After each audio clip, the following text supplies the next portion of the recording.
on, guys? Welcome back to another edition of the evolution of Sports Talk Television. It's the Sports Web. I'm your host, Peter Blake, giving you something to think about on this happy hump day edition after your Tampa Bay Buccaneers fall to the line. So I definitely want to hear from you tonight. I'm just going to open up the phone lines as quick as we can. 727-255-0391. It's 727-255-0391. I want to hear your reaction after the loss. Do you feel more positive about this offseason than last offseason? What's your biggest priorities with free agents when it comes to the Tampa Bay Buccaneers? Is it Baker Mayfield? Is it Mike Evans? Is it Antoine Winfield Jr.? Is it Levante David? Is it Tristan Wirfs? We'll have Leo Haggerty, a former Coach Scout and now media member of Night Sports Productions and Amped Up Sports on. And then I'm going to keep the guests at minimum. We're going to go from 9 to 10:30, and then we're going to have Turnbuckle Talk with the bodyguard of the Berg, Mr. Ralph Williams, and, of course, former XPW Mark Mancini. There is a plethora of wrestling stuff tonight, according to WWE, with Royal Rumble coming to Tropicana Field in St. Pete, not Tampa. It's St. Petersburg, Florida, not Tampa. I keep on seeing that. But we're going to get your phone calls tonight. I want to hear from you Bucs fans. 727-255-0391. It's 727-255-0391. How do we start it off? You know them, you love them, you got to have them. Bring your passion, bring your excitement. Just don't bring any nonsense. Without further ado, let's go ahead and get my co-host on. Here we go.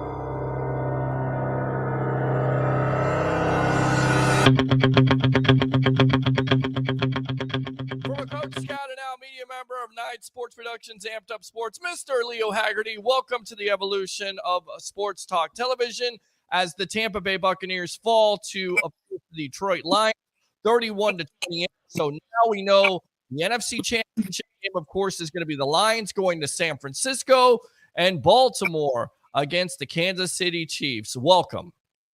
Well, you know what, Peter? We got two pretty good games. We got four good football teams. That's for sure. They're peaking at the right time. And, you know, Peter, in the beginning of the year, I said keep an eye on the Lions. We're starting to get something. And you know what? Jared Goff is playing at an extremely high level. That's good. And, Peter, let me get back to your question about with the Buccaneers. Please, go for it. Again, I want to remind your listeners and viewers, always deal from the ball out. So the most important players are the ones closest to the ball. Baker Mayfield, that's the first one. You got to have that. Then what are you talking about? Probably Mike Evans. Then what are you talking about? Levante David. Then what are you talking about? Antoine Winfield the third, second, first, whatever number he is. But you know what? You got to deal from the ball out. And I learned that from Carmen Perone way back when I started in this craziness back in the early 1980s, that you deal from the ball. And look at what happened with the Lions. They decided when Dan Campbell came on board, we're going to get to be the toughest guys in the trenches. And that's what they are. They are basically the meanest SOBs on both sides of the ball. With that being said, Tristan Wirfs, one of the top left young tackles in the league, not giving up a sack all year long. Would that also be a priority? Because he's not a free agent, but he's coming up on it next year. So do you try to get his contract done? Or if you're Wirfs and his agent, do you wait this process out? Because he should get, Fort Knox should be backing up their trucks for this guy. You know what, Peter? I got a feeling the Bucs are going to handle what they have to handle. And then if there's money around and they can not embarrass Wirfs with a contract offer, yes. They'll try to get him next year. But you know what, Peter? The way things are going, I got a feeling you're going to see a lot of these guys maybe go out like Mike Evans did, go down to the wire, and let's test free agency. Because you're not going to get too many chances to do that. So for Tristan Wirfs to not go to free agency, the Bucs are going to have to knock his socks off with a contract offer. So it's going to be interesting to see how that plays out. Right. Again, take care of what you have to. not what you need to. Again, they have to take care of these guys that are going to become free agents. They need to take care of the guys that are 1 year down the road. So, yeah, let's see what the money looks like, Peter. I like it. And right now, $47 million projected for the salary cap. But I believe, there's some players that are going to be cut from this team, some decisions, possibly Carlton Davis, Jamel Dean. But there's only one decision we make here on this show besides Leo Haggerty on Wednesday night on a happy hump day edition of The Evolution. We go with the other co-host. Here we go.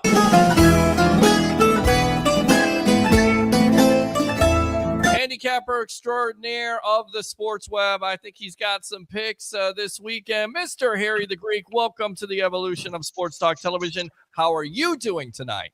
If I was half as good as Leo, I'd be perfect. Well, there you go. And usually you think you're pretty much perfect. How did you do? And you do know I didn't say if I was half as good as you, Peter. You notice how I said Leo. That's fine. That's okay. Just go ahead and continue to. Harry, back that bus up that you ran him over with. Hit him again. Right. Exactly. Oh yeah. It gave me a blowout. You see it? Oh geez. We're already starting off. But yeah. Okay. Let me ask you this question, Harry the Greek, because we posed this today on the JP Peterson show. In your opinion, what is the biggest priority right now? Because I'm going to continue to ask this question to Bucs fans, and I want all kinds of Bucs fans to call this show and talk to me about it. The biggest priority, in your opinion, is it Antoine Winfield Jr.? Is it Baker Mayfield? Is it Mike Evans? Is it Levante David? Is it even Tristan Wirfs? I know that he's not a free agent, but he could become one next year. In your opinion, what's the biggest priority going into 2024? Shoulda, coulda, woulda. You can't bring Tristan Wirfs up in this. You're obvious. Your number one priority is to sign a quarterback, whether that's going to be Baker Mayfield or whoever is going to be out there. I still think personally, you're not going to be able to afford Baker and a Mike Evans at the same time. If they get Baker, well, you know what? They may have to let Mike Evans go. Honestly, that's just my own personal opinion. Well, that's a perfect to keep them both. It has to be a quarterback first, Leo. Yeah, you always set it up for me, don't you, Harry the Greek? That's why you're my co-host. According to NFL Media League insider Ian Rappaport, he suggested the team might have to use the franchise tag to hold on to Mayfield, which would be a hefty cost of $36 million next season. However, on Wednesday, the Athletic's NFL reporter Mike Jones claimed Mike Jones, not the hip hop artist that you know of, Harry. I know people are going to say Mike Jones. Mike Jones, who? Mike Jones. Yes, I did that. NFL reporter Mike Jones claimed that there is a belief that Baker Mayfield may be willing to settle for a 2-year, $40 million deal from the Tampa Bay Buccaneers. Furthermore, Mayfield said after the game that not only he would like to come back, but he would also like to have Mike Evans come back. So the plot thickens. I get it. But who said that, by the way? Well, this was from Mike Jones, the NFL reporter, the Athletics. Yes, Mike Jones. Well, he must be sitting in the same closet that whatever it was who said the Buccaneers wouldn't win more. Peter King wouldn't win more than 2 games. What's this guy smoking drugs? This guy won the division. He went to the playoffs and he won a playoff game. $20 million. Come on, man. Stop the nonsense, please. It's going to drive me mad. There's too many teams out there looking for quarterbacks. Well, Harry, you hit the nail on the head. You just better pray you're able to keep Baker Mayfield. But at $20 million a year, you got a better chance of signing him by tagging him for $36 million. Oh, and by the way, it's okay, ladies and gentlemen. You can say it. You were right, Greek. Well, you can pat yourself on the back all day long if you want to, because just re-sign him. Also $40 to $45 million, but I figure $30 million, like you said, will keep. That's 15. I want everybody in the world to know that's 15 million more than he was supposed to make, according to you, 5 weeks ago. But that's okay. Leo said something that I don't hear very often. Leo says I was right and I hit a nail on the head. Please let Leo talk. 5 weeks ago, we were in a different world. You shut up and be quiet, and I'll get you out of here if you keep it up. Keep on stirring it up like you're doing right now. I will say this. I feel like Baker, people go, well, there's all kinds of teams out there. There's 7 teams, or there's 3 teams pursuing him. And I continue to say this. That 7, not 10. Okay, 7, 10, 17. I don't give a damn. I'll tell you why Baker Mayfield's going to stay with the Buccaneers. And I would bet $1,000 on this to anybody. I threw it out there. I'll bet it again. The Bucs have the leverage simply because Baker Mayfield is happy. They can pay him enough money. They have enough weapons. And furthermore, the biggest point of contention that nobody keeps on looking at, they continue to go, well, this guy wants to go window shopping for another team. No, he doesn't. He wants a consistent situation, which he has never had in the National Football League, which he has an opportunity with the Tampa Bay Buccaneers. Bet me Buck Week. Go ahead. You're right. Hold on. Just one last thing before Leo takes it over. Yes. You're absolutely right. He's going to give this team a friendly deal for $15 million a year I didn't less, say that. just so he could stay in Tampa. I didn't say that. I didn't say that, smart ass. I said possibly $25 to $30 million. Now it's 25 to 30. Listen, it doesn't. Everybody, these quarterbacks, they're so infatuated with money, and I get it. I'm not up for contract. I'm not the agent because I'd be asking for it. But at the end of the day, if you follow the Brady blueprint, which is Peter, don't go down that road. why not? That road. It makes too much sense to everybody because Brady did it for how many years? 10 to 15 years. And guess what? That's the reason why New England was competitive in the first place. That's because he made more money in endorsements than he did in his salary, just like Michael Jordan. Guys, here, let me tell you why Tom Brady did that. He was the supplemental income in that family. Mm-hmm. He could do that. Peter, the one thing you got to remember is Baker Mayfield's got to go home and sell a hometown sweetheart deal to his wife. Mm-hmm. And trust me, that is not an easy situation. Brady didn't have a problem because his wife was making more money. He was just a tax write-off to them. So stop coming out and keep saying, well, the Brady blueprint. The Brady blueprint does not exist anywhere. That's correct. Say it again. Because there is nobody who has supplemental income. Baker Mayfield can't come back to his house. Well, and I don't think Leo. Oh, there you go, Leo. There you go. No, Leo's fine. No. Well, he's gone. I'm not controlling that. Go ahead, Leo. Leo. You have to log out and come back in, Leo. You're going to have to log out. I'll get you out of here. Come back on in. Come back on. You got to log out, Leo. All right. I kicked him from the studio there because I want to go. There you go. This. Anyway, so what I'll finish finish what he was saying. Let me finish Leo's statement. Okay, go ahead. What he was saying was, stop being a fanboy. Like everybody else out there, I want to be. It's not being a fanboy. Okay, it's no such thing as the Brady effect. It is. It's been done. It's been done by Brady. Everybody's, there's no such thing as the Brady effect. It's been done.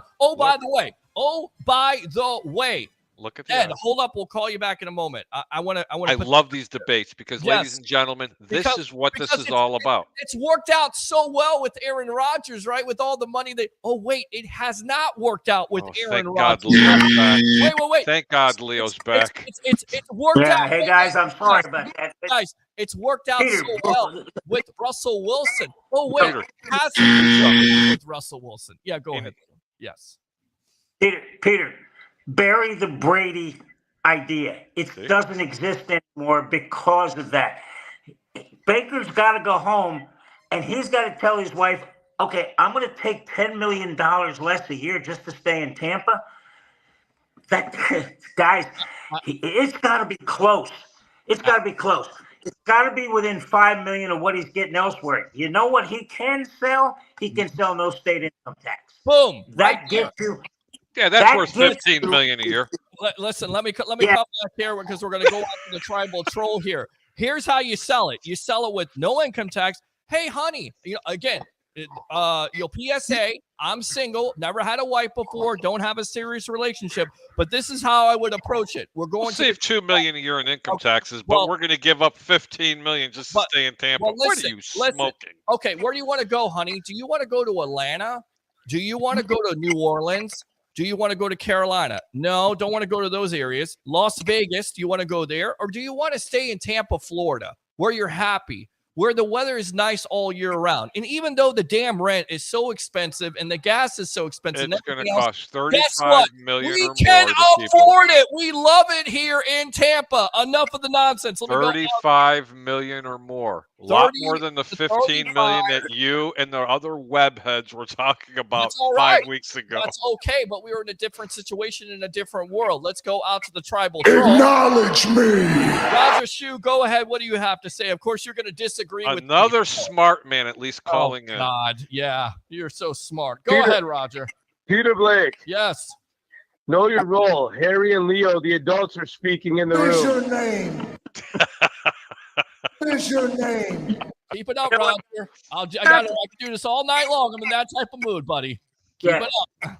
You know what, guys? It's not Right. the adults in the room. And It's the fact the that Brady no matter where you effect? go, the money's going to be green. It's going to be the same green money no matter where he goes. You got to get within some sort of thing where you can Hold on, sell Roger. this to your wife.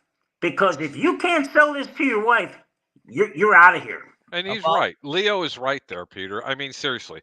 Exactly. The Buccaneers are probably going to come off $35 million a year to pay for him. Okay. It's going to take that. Do I see him giving $5 million less a year to stay in Tampa? Yes. But he's not coming here for less than $35 million a year, Pete. It's just not going to happen. I So don't the know. odds of being able to re-sign a Mike Evans or a particular who else was out there? Mike Evans, Levante David. Forget, Levante Tristan David's gone. Wirfs, and Antoine Win. Antoine Winfield. Levante David. Wait a minute. Levante David last year here, he was supposed to be gone, and he re-signed. Again, they 1 year know deal. what they're doing over. Right, but it's a 1 year deal. It's re-signed. Everybody's like, he's going to Buffalo. He's going to Seattle. He's going to a contender, and he goes nowhere. Cleveland, Chicago. You forgot the other two teams. Okay, and they didn't go there. Okay, so it's all conjuncture at this point. Roger, what do you got?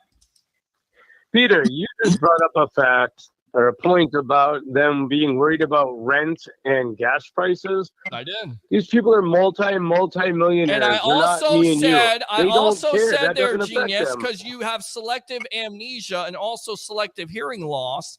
Is that, yeah, even though the gas and the rent is high down here in Florida, everybody's coming down here, and we have enough money to afford it. Whether it's 25, 30, 35 million dollars, we got enough money to afford it. And then furthermore, guess what? Wifey is happy down here in Tampa. There's a lot of wives and husbands that are happy down here. And then furthermore, you get a chance to play with Mike Evans. You get a chance to play with Chris Godwin. You get a chance to play with K. Dot and Rashad White. You get a chance to have Dave Oh, Canal. there's not a really good receivers anywhere else other than here in Tampa? Come There's on, stop. pretty You two know how pretty good ridiculous wide that sounds? receivers One in here. Chicago, And by the Marvin way, Harrison Jr. in Chicago. Okay, great. Mike but Evans in Chicago. they don't Come want. on, He Peter. doesn't want to play in Chicago because it's cold there. Did you ever Who think? said that? I'm Who telling said you. that? I'm Mike telling- Evans say that to you? He called you up and said that? Let me ask you something. Did you think Baker Mayfield is telling his wife we're going to Chicago from Tampa Bay because we feel like we're going to play in the cold? I mean, honestly, people come down here from Chicago. You guys rant and rave about how great Chicago is, and they don't even stay in Chicago. You come I down didn't here rant to and rave. live. Hello, I didn't rant and rave about anything, bud. Well, Peter, I'm ranting and talking raving about right you're now. going to follow the money. Yes, It's Peter. not all Peter, about the money all the time. Oh, guys. Peter. It's not. Leo, let's just move on. This is a The dead money horse to the we're right. beating. All right, Peter. bye, Roger. I don't know what you're saying. Go ahead, Leo. Peter, you're not thinking like a woman, and you have to. It's all about money. It's all about the money. You Well- cannot come in and say, I'm turning down $40 million in another place to stay here for 25 or 30. Peter, No, 25. 25. Let's do No, 25. I said 30 or Not even 35. If the, Now it's 30 or 35. listen, you guys are trying to pin me down on this, and I'm trying to tell you right now. You guys keep on talking about, well, he's And going to I- go to a bad team. Wait. Your And I point said is I was this. going to do this to you. Okay, go ahead and do it. I did. I Okay, did. 5 weeks ago, I 40 said I'm going to okay, remind everybody about the $15 million. Okay. Hell, Peter, you've had people call on the show and say, he'll sign for 10. And I went, what are you smoking here? I mean, he signed for 4.5 with the Bucs before he had the year he had. And oh, by the way, here's a quarterback that's gone from team to team. So let me get this straight. Your guys' point is not only the fact that his wife will want more money, she won't want him to be happy. She'll want him to go, keep in mind, go to a worse situation than what the Bucs are to a bad team that's going to overpay just because of the money. No, that's not how it works. If it was just all about the money, Harry, this is a guy who's not married talking like that's that. true. That's true. And that's probably the reason why I'm not married, because of that thinking right there. Shit, I would rather, excuse my language, I would rather be, a little bit rich and happy instead of freaking miserable like some of the people are. Peter, I'm just a little bit pregnant. I'm just saying. I'm just saying. I'm just It saying. only happened a little bit, and I just got a little bit pregnant. I want to go back. I want to go back to what we were talking about. Has it worked out in the NFL when you overpay for a quarterback? Dak Prescott, has that worked out, by the way? Yeah, it's worked out. You know what, Peter, you're missing the point here. What's the point? He got a home playoff game for Jerry Jones. That's worth $100 million. He hasn't won anything since. And then furthermore, you lose one of your top receivers in Amari Cooper. Aaron Rodgers, has that worked out? No, it has not, because he lost his top receiver in Devontae Adams. You know what's worked out? Again, I go back to it, and people go, well, you're crazy for thinking it. Well, follow the blueprint, and then maybe you're going to get the chance to sign her. You know who the only contract that's really worked out, that's got paid? Patrick Mahomes. And even he would tell you that he would like to have Tyreek Hill back. There's sure, Baker can get 40, 45, 50, shit, pay him $60 million if you want to. Friggin' set the whole market on fire. But understand this. When you pay that much money, there's going to be consequences. So don't cry about Mike Evans leaving town. Don't cry about Chris Godwin leaving town. Don't cry for me, Argentina. Open phone line, 727-255-0391 and 727-255-0391. There's complications to it. That's all I'm saying, boys. Listen, Leo, I got a comment for you, Leo. Yes. It's his platform, Leo. No, that's okay. It's his Legos. Cool. Just let him play with his Legos, and then we're going to come in and explain. Yeah, and you know what, Peter? Here's what you got to understand. One of the 32 teams can win the Super Bowl. That's all. What is an owner looking for? He's looking for a home playoff game, because that is cha-ching, cha-ching. Look what's happening with Baltimore and San Francisco. They're going to have 2 home playoff games. Did Dak Prescott work out? Yeah. He just made Jerry Jones $100 million. Did Zach, look at these quarterbacks. It's not about the Super Bowl. It's about, are you getting money for the owner? Because guess what? You're not going to make the Super Bowl every year. Nah, we'll give up $100 million because we like you.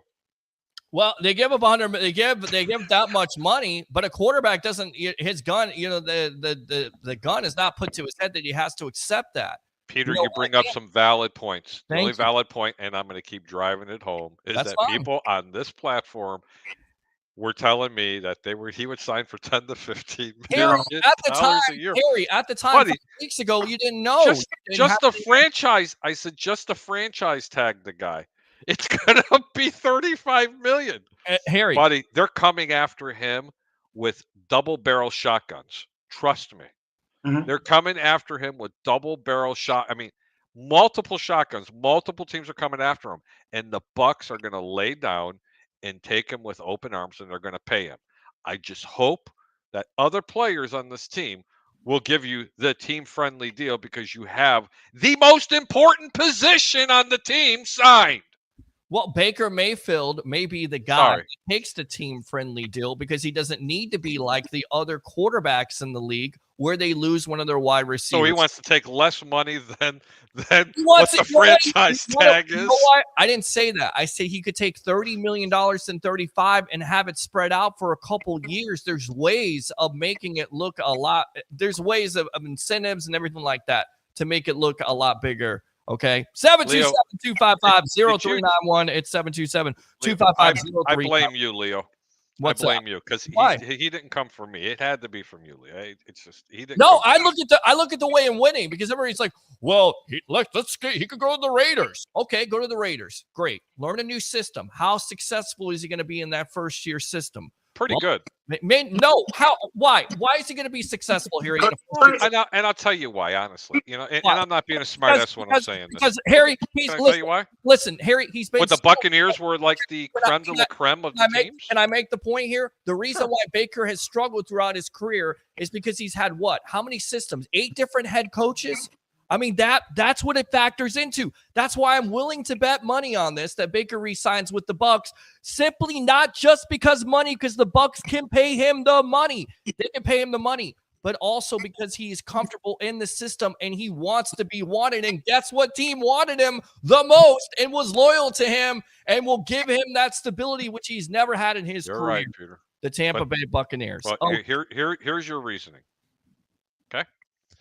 How many different coaches? How many different teams? 8. Let's talk about the first team that drafted him, who, by the way, he took him to the playoffs, and if I'm not mistaken, won a playoff game and was within a drive of going within a drive of going to the Super Bowl. And then what happened? The following year, he got hurt, and because he's a gamer, the Cleveland Browns kept pushing him out there. He didn't care about all the coaches he was working with, Peter. That coaching staff and that organization almost ruined his career. I'm not trying to prove your point. So when you're saying, do you think he'll be successful in someone's first-year system? Yeah, he was successful in a guy named Dave Canales that nobody's ever heard about. He's not beating the world down from anybody. This year he had a successful year. He could be the head coach of the Carolina Panthers. You think he wants to restart again? Does he want to start again? So if he goes to the Raiders and you have a Devontae Adams and you have another wide receiver and a great running back there, trust me, pal, it's about the money. Tampa Bay's not the only team that has a great receiver. Trust me, pal. Every time a free agent goes to another team and gets paid like they want to get paid, like the grass is greener on the other side, pal, it's not the grass is greener on the other side. And usually that free agent, yeah, they get paid, but guess what? They're not as successful. But this is only good for Tampa players. Let me get that straight. No. I didn't say that. Only Tampa players can resign. Put those words in my mouth. What I told you was this, and let me come full screen here so you can understand this very clearly. Okay? Baker Mayfield has had 8 different coaches in his career. Would he want to go to another team because they're going to overpay? Well, the reason why they're overpaying in the first place is because they're a bad team, so they have to overpay. Furthermore, why would he want to restart when he is comfortable in a situation and he had one of his best years in his NFL career? He's not going to. So you can sit here, rant and rave, and say, it's all about the money, it's all about the Benjamins, but it has to be more than that to Baker. Baker is 28 years old. He's not a guy that's 22, 23, something along those lines. He's been around. He's tired of moving around. He's tired of the same offensive system. Listen, you can be as sarcastic as you want. I'm not. I'm tired of arguing the same moot point. It's not because your point is he's going to go. Peter, God damn, you're right. Stop. Answer your phone. I'm going to answer my phone. Welcome to the Sports Web. Go ahead. Hey, y'all was talking about Mayfield and a contract. Yeah. Yes, sir. Okay. So the franchise tag, what the franchise tag be 35 million? 35 million. Yes, sir.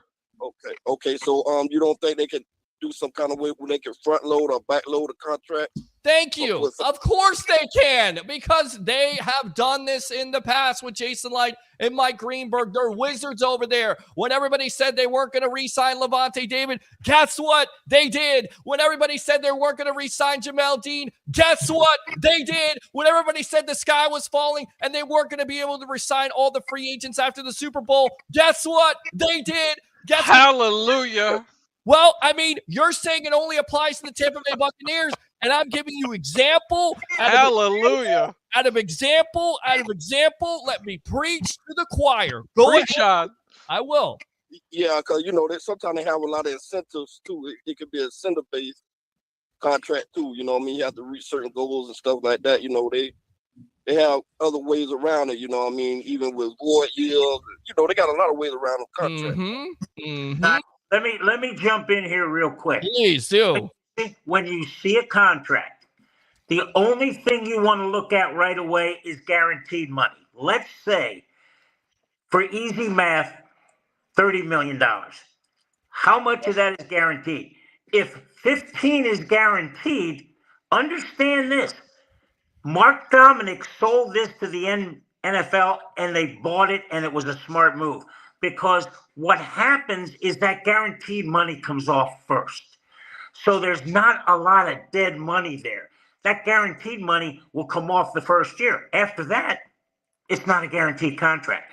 So again, when you see what people sign for, be very conscious, be very cognizant. There's my SAT word of the night. Nice, very nice. Very cognizant of what the guaranteed money is, because that comes off first. And the back end of that, it's not guaranteed. It's like monopoly money. All so right. you think it's another team out there that give them 35 guaranteed? Without question. I doubt it. I mean, if there is, again, does he want to go to another team where he's getting $35 million and start over with a new offense? Okay, that's what I'm trying to say. That's what I've been trying to say for the whole time. Wait a second, guys.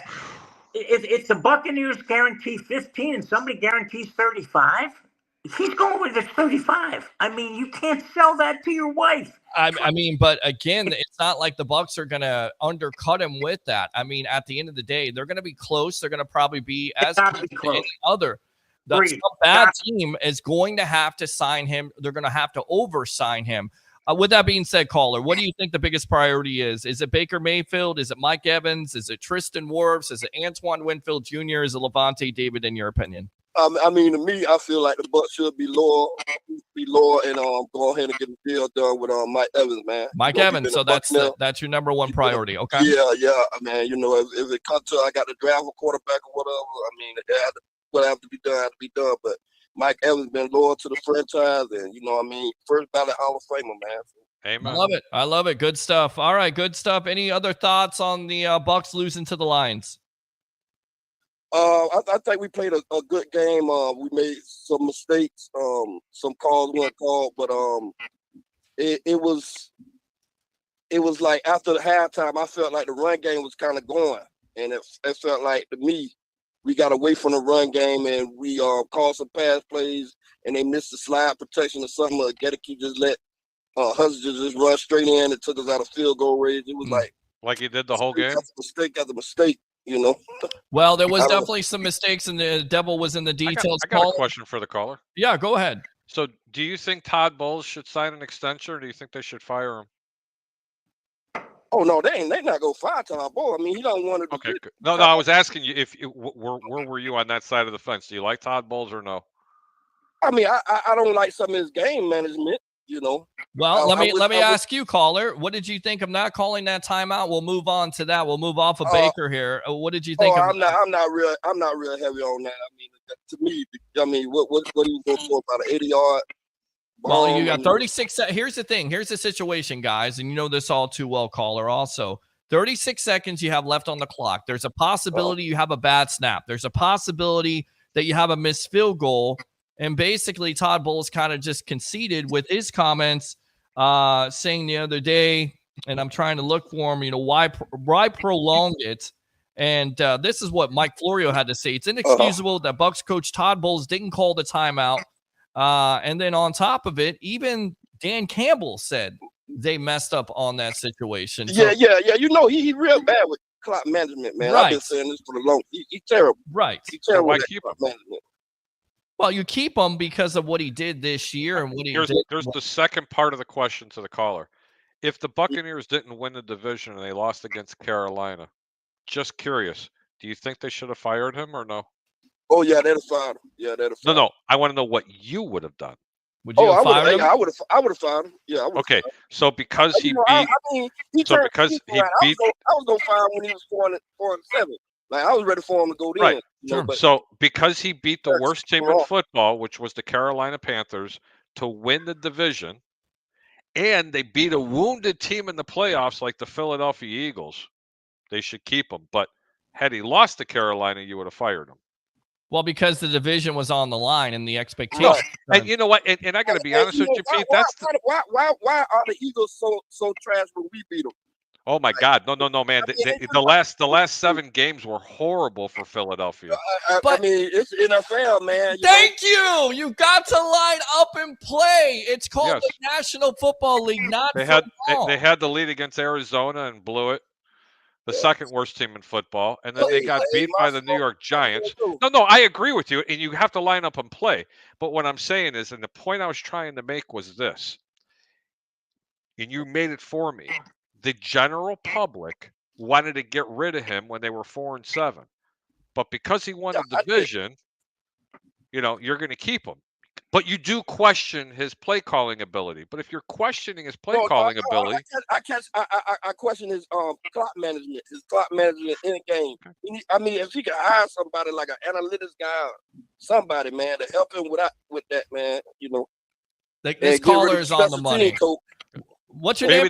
Maybe the analytics guy should be the coach. Corey, great call, my friend. Yeah, it is a good call. Thanks, Corey. Definitely use your second call there. Love it, man. Don't be a stranger here on the Evolution, all right? Good stuff. Yeah. Thanks, Corey. I want to go back out to Campbell here, Dan Campbell. These were his comments after the game. First of all, we didn't handle that whole thing well on our end.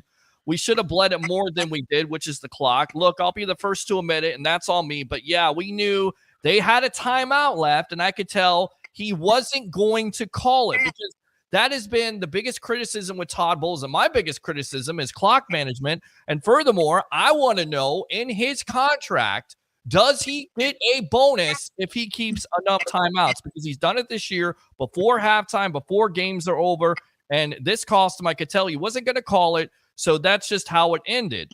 Okay, now, Michael Badgley missed a field goal, hit a 54-yarder the previous week. He missed 2 PATs in the regular season and did not attempt a field goal of more than 41 yards. Guess what, guys? That field goal would have been, 48 yards? There's a possibility. Did you see Bass? Did you see Seabass there for the Buffalo Bills, how you missed a 44-yarder? So if you call that timeout, you force them to kick a field goal at that point, you miss it or have a bad snap. Guess what? The Bucs have a snap. Now, this is what Bowles have a shot. Excuse me. This is what Bowles had to say. They already had a field goal lined up, and they would have been about 12 seconds left on the clock to end the ball game. We weren't going to come back from that. No sense in prolonging the obvious. Leo Haggerty, former coach, what do you think? Because if you call a timeout at that point at 36 seconds, and you take the chance of them missing a field goal, even if they hit the field goal, what do you have to lose at that point? You got the timeout. Use it. Give your team the chance. Go down swinging like this Bucs team has done all year long. Am I wrong? Guys, I'm going back to first down. Once they took a knee, they should have called timeout immediately. Because, again, I'm going to put this on the assistant coaches. Somebody should have been up there and adding up. Wait a second. They're going to have to go to fourth down. And we're going to get the ball back somehow. They're going to either kick a field goal, they're going to go for it, whatever. When they didn't call the timeout, I was screaming at the TV, call the timeout, because there was enough time where you're going to end up on fourth down. They're going to have to do something. The fact that they didn't call it then was amazing. Leo, you were screaming at the TV. I was screaming at Riveters with Pete. On the very first possession of the game, when it's 3rd and 17, he's throwing an interception. You're supposed to play field position at that time, and they're trying to get it. I understand the ball hit Mike Evans in the hand. But you know what's even worse? Going for 2 points when you should never have gone for 2 points when you're 14 points down. But, hey, I want to divert one question, and there's a comment that someone made in here, and it's kind of grinding my gears because everybody always thinks that I'm like anti-Bucs or whatever or whatever. Let me be very clear. I am not a person that is a media journalist. I am a professional handicapper that watches football tape and has been doing this for well over 35 years. Okay. Now, I'm going to call somebody out, not in a negative way, and I want to explain to you, and then I'm going to let someone else explain to you out of their own words, and I have no idea what he's going to say. But Dave England says, quote unquote, the Eagles are an NFL team, Harry. Don't act like they were a wounded duck. I'm not taking the piss out of what the Tampa Bay Buccaneers did to the Philadelphia Eagles. What I'm going to let someone explain to you, Dave, is how bad Philadelphia was playing leading up to this game and how the gifts from the gods, from the gambling gods that bestowed upon us, that gave the Tampa Bay Buccaneers a plus 150 on the money line to win that game, which I gave it out. Now, Leo, I'm going to go full screen to you, and I want you to explain to everybody that's out there that sometimes there's a gift out there, okay? And that just so happened to be the gift that Tampa was being given. You're right, they are an NFL team. But I would like you to explain to the people, how was this team playing in the final 6 or 7 weeks? Please. You know what, guys? I want to do two things with that. The Eagles were decimated at linebacker. They were just destroyed. There was nothing there. And you know what? Tampa Bay went after it. And the fact that the Tampa Bay Buccaneers were an underdog at home against the Eagles, who just couldn't get it together, that was crazy. But guys, I'm going to take it a step further. When we watched Buffalo play Pittsburgh and Buffalo lost 2 linebackers, what did the Steelers do? They ran 6, 7-yard passes and they yacked the Bills to death. They all got within a touchdown. And if they don't make a great play in the end zone, that's a tie game. Going into that next week, Buffalo didn't have anybody. And what did they do? Look at Kansas City. They put Kelsey in the backfield so often, I thought he was a fullback. Why did he do that? Forcing the linebacker to cover him, forcing a safety to cover him. And Buffalo was decimated. Harry, there were 2 gifts, the Buccaneers and Kansas City, from a standpoint there. I get it. And David, that was a great comment. I just wanted you to hear a different perspective. But when I was watching the game, now be honest, Dave, when you watch that game from the very first possession that Tampa had the ball and everybody was going crazy, look at it from an objective standpoint. Philadelphia didn't even want to be on the field. Brother, they didn't want to tackle anybody. It was the most lopsided. Let me tell you something. I was so happy jumping up and down that Tampa was winning that game because I had a lot of money betting the game, number one, okay, because of the work that I did in the previous week and watching what other teams have been doing to them. Tampa just absolutely destroyed them. Philadelphia didn't want to make a tackle. Bro, how many times did you see a cornerback go to miss him, go to grab him? No, I'm good, man. I'll just let him go this way. It almost looked like flag football, but unfortunately, Tampa was playing with pads and Philadelphia wasn't. I'm sorry, Leo, and I know you're a Philly fan. Well, Harry, it was tough. It was tough to watch. Believe me, it was tough horrible to watch. But it was something we accepted that was going to happen, because when you're sitting there and you've got linebackers and safeties and corners in the game that were on the street 5, 4, 3, and 2 weeks before that. I mean, it reminds me of Major League when the guy walks in. Who's this guy? That's pretty much what it is. Hey, guys, I hate to jump ship, but the throat's starting to go a little bit. My brother, Leo, you're awesome. Leo Haggerty, the legend, thanks a lot for your time here on The Evolution, my friend, all right? Yeah, hey, guys, we're going to bring on whoever next week. We're going to have like a 5-some. Hey, I'm excited. We're going to bring on our 2 guys from Night Sports who handle the 2 winning teams. They're going to come on with us. Harry, we're going to have a fun time next week. Sounds good. And Leo, I promise you, I'll be on my best behavior. Yeah, you're never. Leo, thanks so much, man, for coming on tonight. Okay, buddy, I got him, Pete. All right, you got Leo, take care, brother. Listen to so you, Peter, producer. Yes. Let me ask you a question. Yes. Open phone lines, by the way. Ed, call on. back if you want to. Yes. You watched the game. Yes, I did. Philadelphia. Yes, I did. I understand they're an NFL team. Did Correct. it look like Philadelphia really even what? The first time they got hit in the mouth, one time, did it look like Philly even wanted to be on that field? They were down 16-9. It was still a game of chance at that point. It was still, you didn't know who was going to win. It was mere talent. That defense looked real bad. James Bradbury looked like he wanted to tackle that night? No. But the game was still in doubt at that point. Guys, call in. Never in doubt. Never in doubt. I didn't even think that game. You've got Jalen Hurts. You've got Devontae Smith. You still got DeAndre Swift, who, by the way, that Eagle team ran for over 200 yards. I understand what you're saying. Yes, they weren't the same team from week 3, but they still have the talent. Not even the same team from week 10. And that's why you play the game. 727-255-0391. It's 727-255-0391. I got to go out to Instagram Live. Miss Cecil says, "You're the best, Mr. Blake. Thank you very much. I appreciate you." Old middle school, high school classmate there. I want to go out to the rest of these comments if nobody wants to call in. And I wanted to make this about the Bucs tonight. What do you think the number one priority in free agency should be? Should it be Baker Mayfield? Should it be Anthony Mayfield Jr.? Should it be Mike Evans, Levante David, Tristan? Can I have 2? Go ahead and give me your list here. Who's the number Baker, one priority? Baker, and Antoine. Baker and Antoine. Okay. And I'm kind of stuck between him and David. I got to be honest with you, but I'm going to have to say Antoine All right. Winfield. Let me go out to Roger Shoe here. Acknowledge me. Tribal Troll. What do you have That's to right. say? Yes. I need some. All right, leads. Harry and Peter, I have a question for both of you. Sure. Yes, sir. Peter first. The legend, the myth, the man, the legend, Leo. You said he's a coach, scout, now media member. Who did he coach for? Coach plenty don't of know. teams. He was a part of the Buccaneer front office. Did you know that? Tampa Bay Buccaneer scouting No, I department. didn't. That's why I'm asking. Yes, he was. Yes, he was. I'll have to let him tell you because he has plenty. He's coached basketball, football. He's played football. The guy is been around. He's definitely been around, and that's why we got him on the sports web. All right, And, Roger. and he's really good at buying dinner too, Roger. He is. We love when he buys. Unlike we Peter. love we shut up and be quiet. You still owe me dinner. He's not lying, Pete. What are you talking about? This dude owes me money. This dude owes me wings. He still hasn't paid up for. He's paid you plenty, $50. Oh, And for shut up. people that are out there, You're so full of crap. That's don't forget to hit the YouTube. Get it! Don't forget to give the stars. Offer money through the YouTube. This isn't free, guys. There's a lot of money that goes into it. Open and And Peter's available. got to pay rent. Yeah, So I let's gotta help pay Peter rent. out. I He gotta works pay his bills. butt off for this show. Thank you. I love you guys. All right, YouTube super chats are open, of course. Facebook. So That's it. Peter- Super chats. Yeah, super I'll- chats. I'll buy you your well-done steak Oh my God, with All right. vegetables. Shut up about that. with vegetables. Why you gotta ruin it like that? Spinach or green beans. That's Hey, it. yeah, Do that. ladies and gentlemen, Peter eats his meat.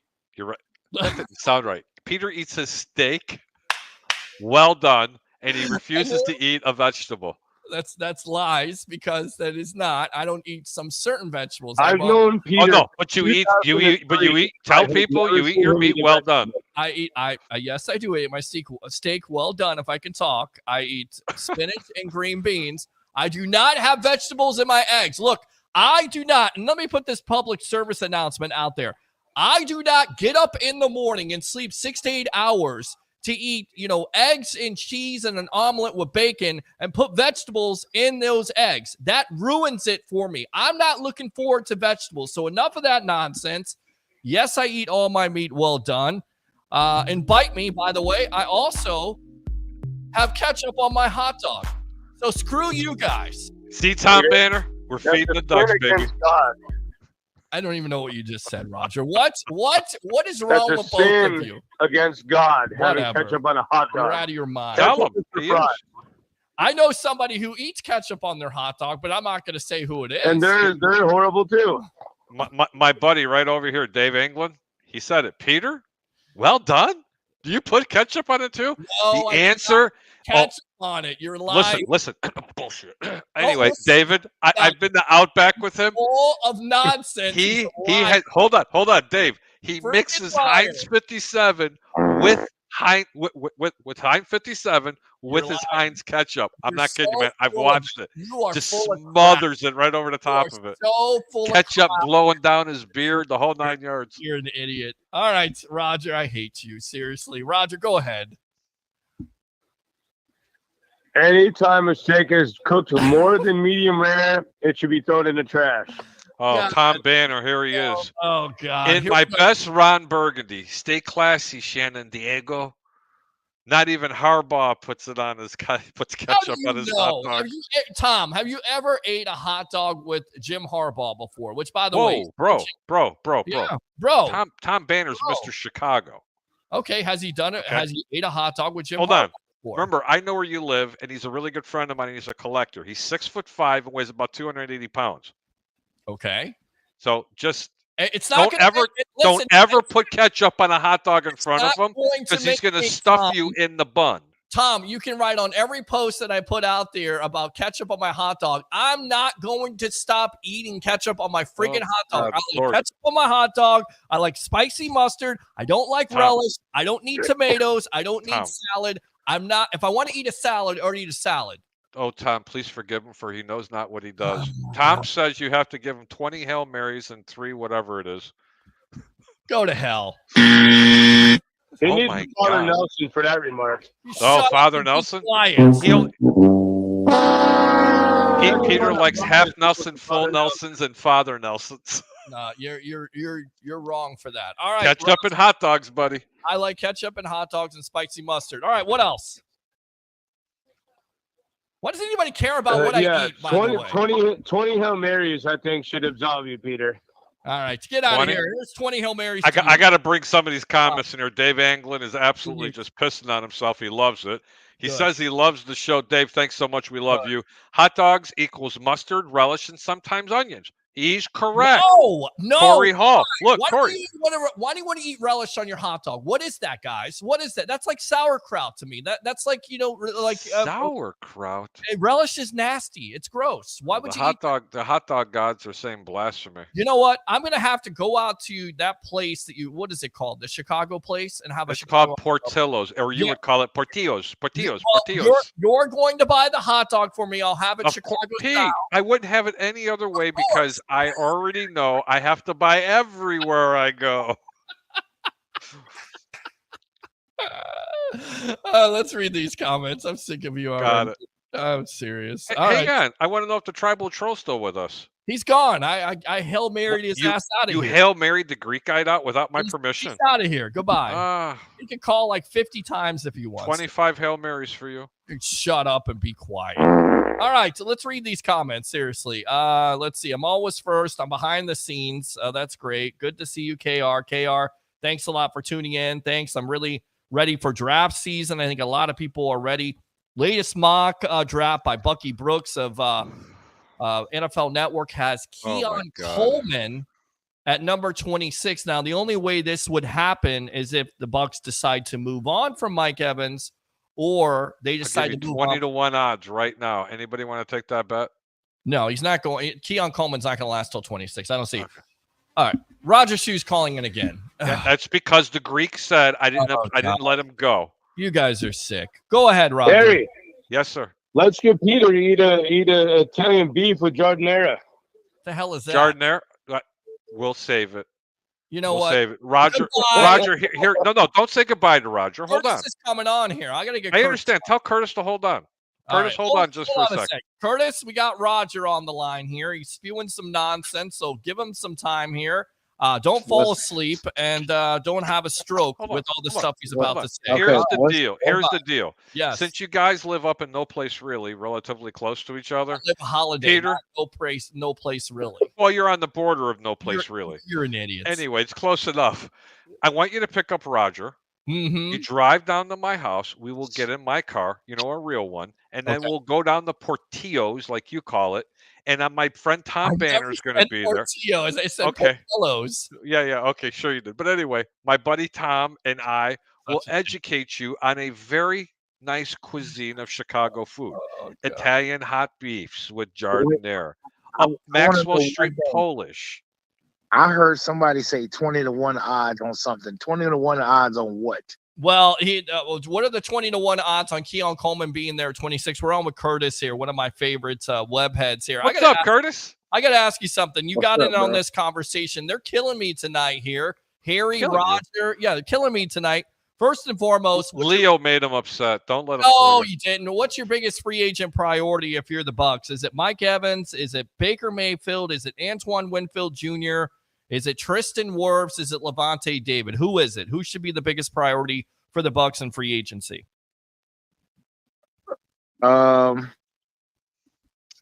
Honestly, yeah. You gotta sign. Well, there's 3 for me. Okay. No, the first one, the most important. Most important one. Who's the most important one in your opinion? Do you really want to let Mike Evans go? I don't. But there are people out there who would say Baker Mayfield is the number 1 priority for this team. Man, you know what? I said quarterback is number 1 priority. Yeah, but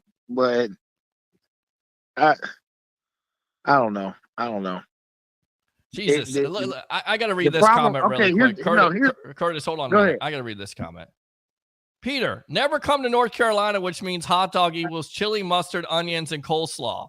Okay. First, Philly's okay. If I was younger, I can't deal with that anymore because I got freaking acid reflux. So I don't even want to talk about that. Mustard, spicy mustard's good. Onions, never got it. Don't understand it. And I'll have it with a little steak if it's cooked up. Coleslaw, no. Why? Why would it ruin a hot dog with coleslaw? Come on. Come on, Dave. Whoever that is, tell them that they shouldn't be worried about the hot dog. They should be worried about their number 1 overall pick, Bryce Young. Oh, did I say that? Did I say that? Well, Dave. Hey, man, now you're picking on my brother out there. You know, one of the Greekites, Mr. Dave England. Are you serious, bro? Hey, man, really? You gonna be doing me like that? Greekites? I didn't know he was a Greek. I adopted him. Damn it, Dave. You're put it in the chats. Put it in the chat right now, Dave, that you're a Greekite. Just settle it now. Such an ass. Harry, as much as I love you, I'm gonna ask you a serious question. Go for it. Would you have paid that much for Bryce? No, I do not want sex with you. Dude, what are you Me neither. I don't want you rubbing your man hair against me, okay? Oh my God! Stop. No, would I have paid that much for Bryce Young? Yes. No, honestly, truly, no. But I don't blame Carolina for what they did. I mean, Chicago thanks Carolina for it.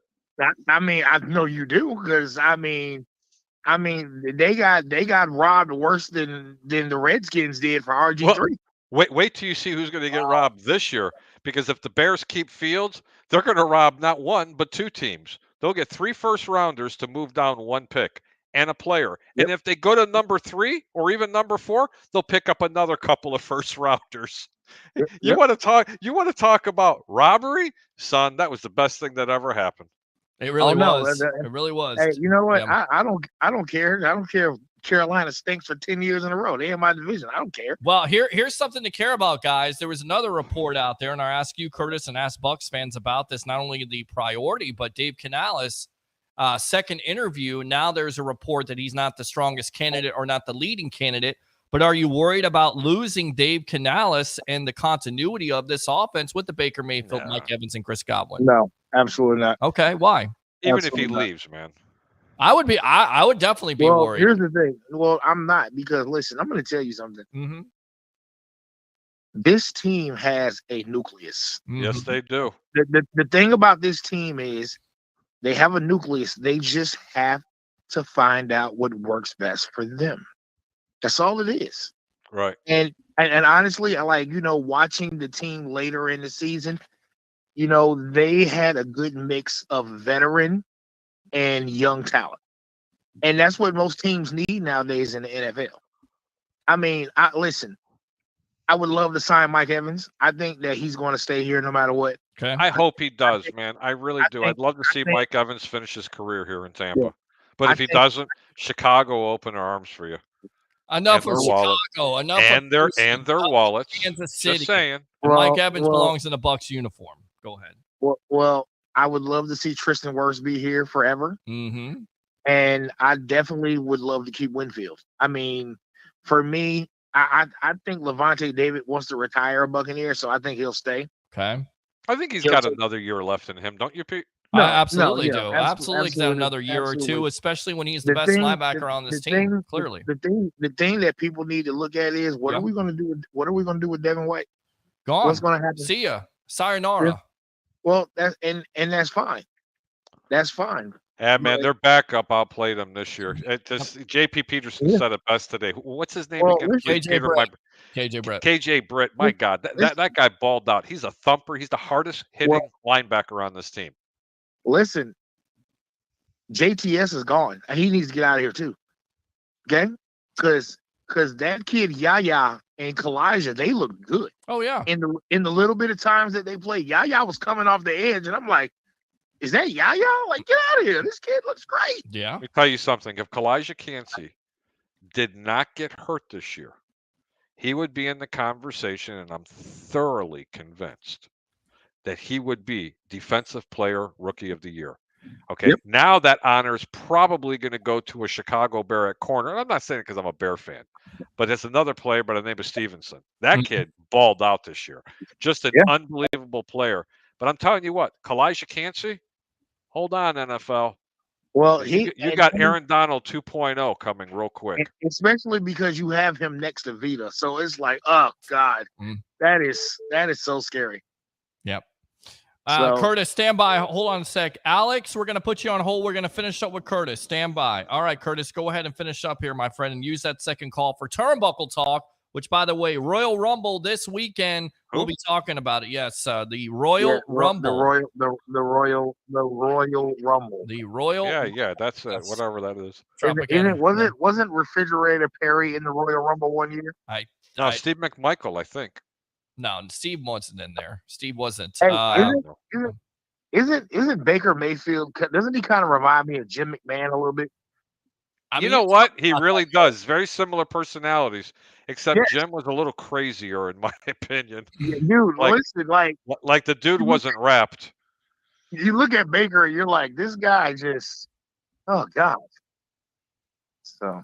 Yep. All right. I'm going to call you guys on Turnbuckle Talk. All right, man. Curtis, I appreciate the call as always. Let me give you the Macho Man. Yeah. All right, let's go back out to Alex. Alex Nunster, welcome to the Evolution. You're on with yours truly, along with Harry the Greek. Let me ask you this. Yes, we got a great picture right there with Alex. Good to meet you. As Alex is talking, I'll hold it up for him. Yes, out at Riveters there. Let me ask you this, my friend. Biggest priority free agency, in your opinion, is it Antoine Winfield Jr.? Is it Baker Mayfield? Is it Mike Evans? Is it Levante David or somebody else? Go. Welcome.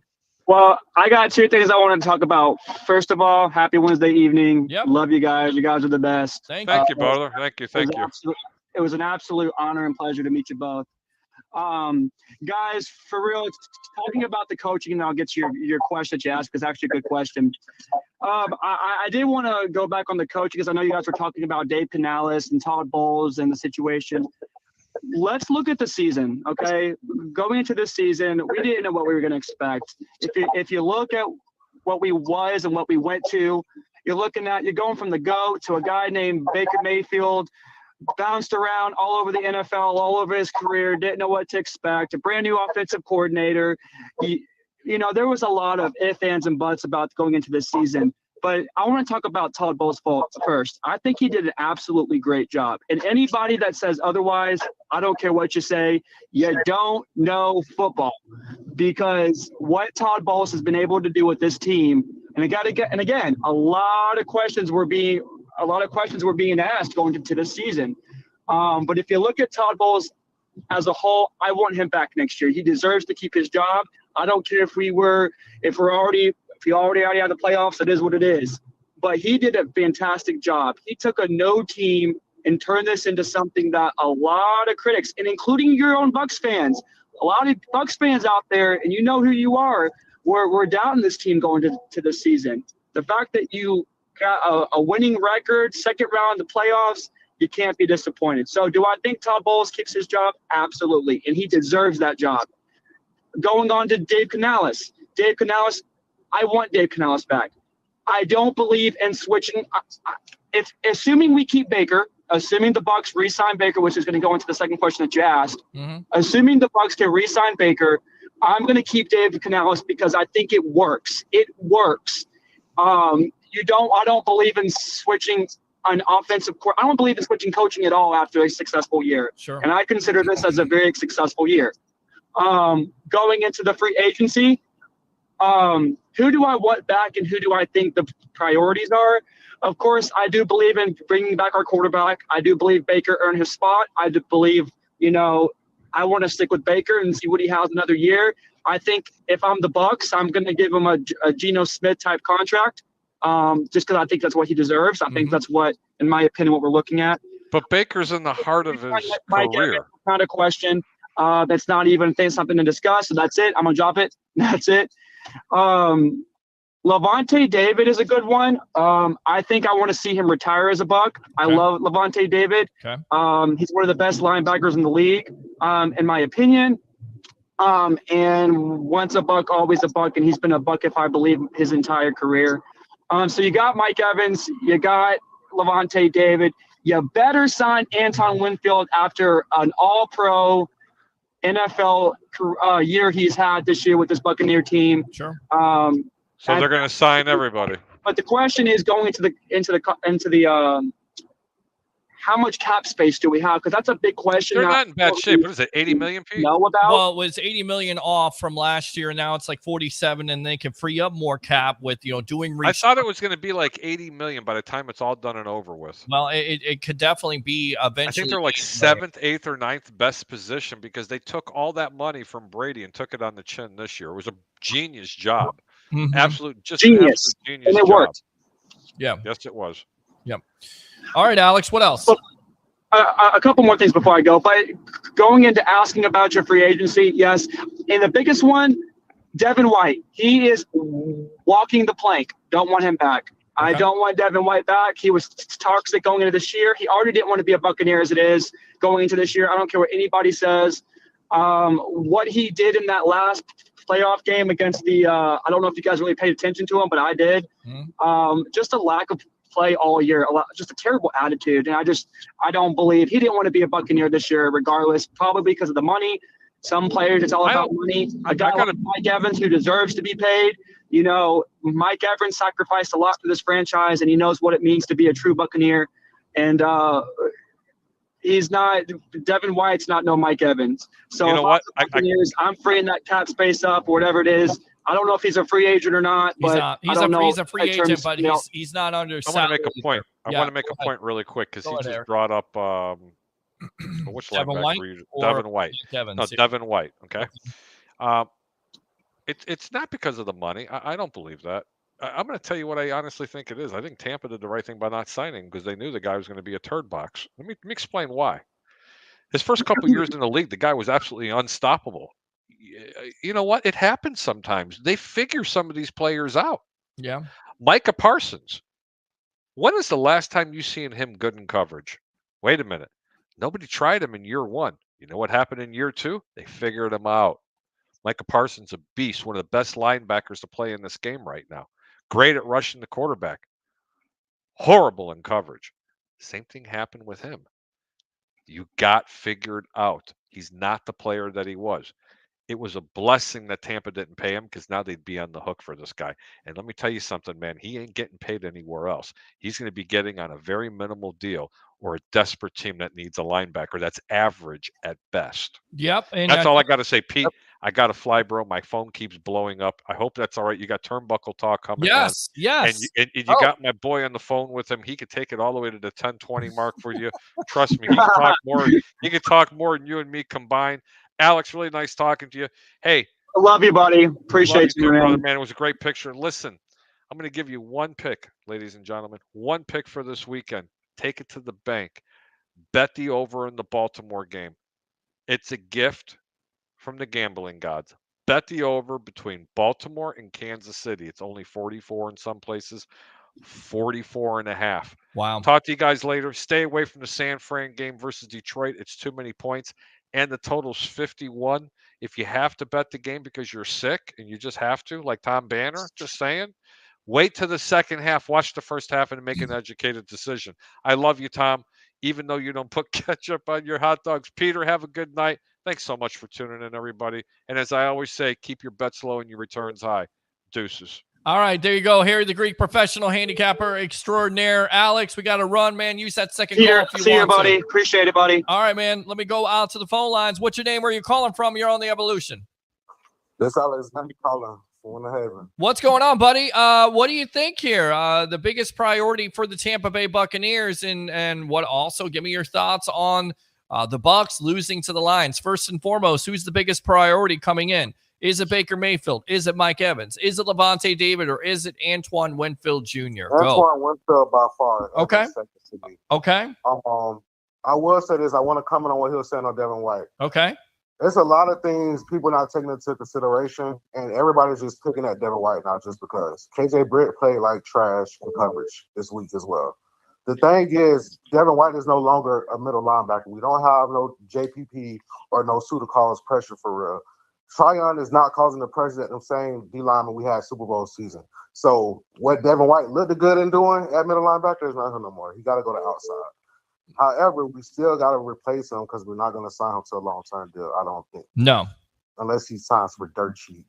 But also, we don't have – KJ Britt is not that linebacker unless we still draft a real stud at linebacker and put him inside that middle. Well, I would say this, Savasi Dennis, who they drafted, what, 4th or 5th round. I mean, that could be your replacement at the end of the day. He didn't really get an opportunity to show what he could do, but you invest that type of pick. And then I will say, KJ Britt, yeah, he wasn't great in coverage against Gibbs, but I think that's a tough matchup in the first place. But overall, I thought the defense played a lot better when Britt was on the field instead of White. And goes back to what Harry said. Yeah, White may have been hurt, but what's the thing that's always the knock on Devin White? It's the coverage skills. He has never had that coverage skills. They haven't improved. You thought that he was going to be a better player. You thought he was going to be able to,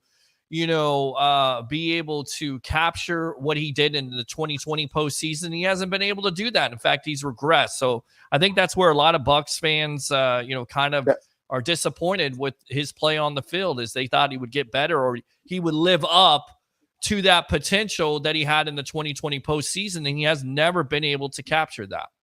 I agree. I just feel like he's been playing out of position the majority of this season. Okay. So you like him as an outside linebacker. So let's say the Bucs can get him to go to outside linebacker and pay him a minimal contract. Are you okay with taking that back? Because I'm not sure if he's on. I'm okay with that as if Levante returned. Levante ain't there is dead. Okay. Because he's not gonna be able to hold it down himself. I'm just being honest with you. Yeah. I don't see that happening. Like it's the thing is, I'm not saying he can't do something. I just feel like he's not doing it. Like he's I don't know what's going on. That he's battling. That he's not performing. It's just he's not getting it done. Like he should be able to play middle and outside. He just can't in our scheme. Right. Now, could it be our scheme? Possibly. I feel like him and KJ Britt could be on the field at the same time. However, that would be taking snaps away from Tryon, which not going to happen because he's getting most of the snaps at outside linebacker. You know what I'm saying? Yeah. So absolutely. No, it's a good point. All right. So Antoine Winfield Jr. is a number one priority. I want to read this to you. Well, actually, I'm going to ask you about the Todd Bowles timeout. What did you think of that situation? Because there's a lot of controversy with that right now. Do you feel like Todd Bowles should have called that timeout and the Bucs at least give yourself a chance? Because listen, if the Lions miss that field goal, then you get the ball back with some time on the clock, even though you don't have any timeouts. What did you think of that situation?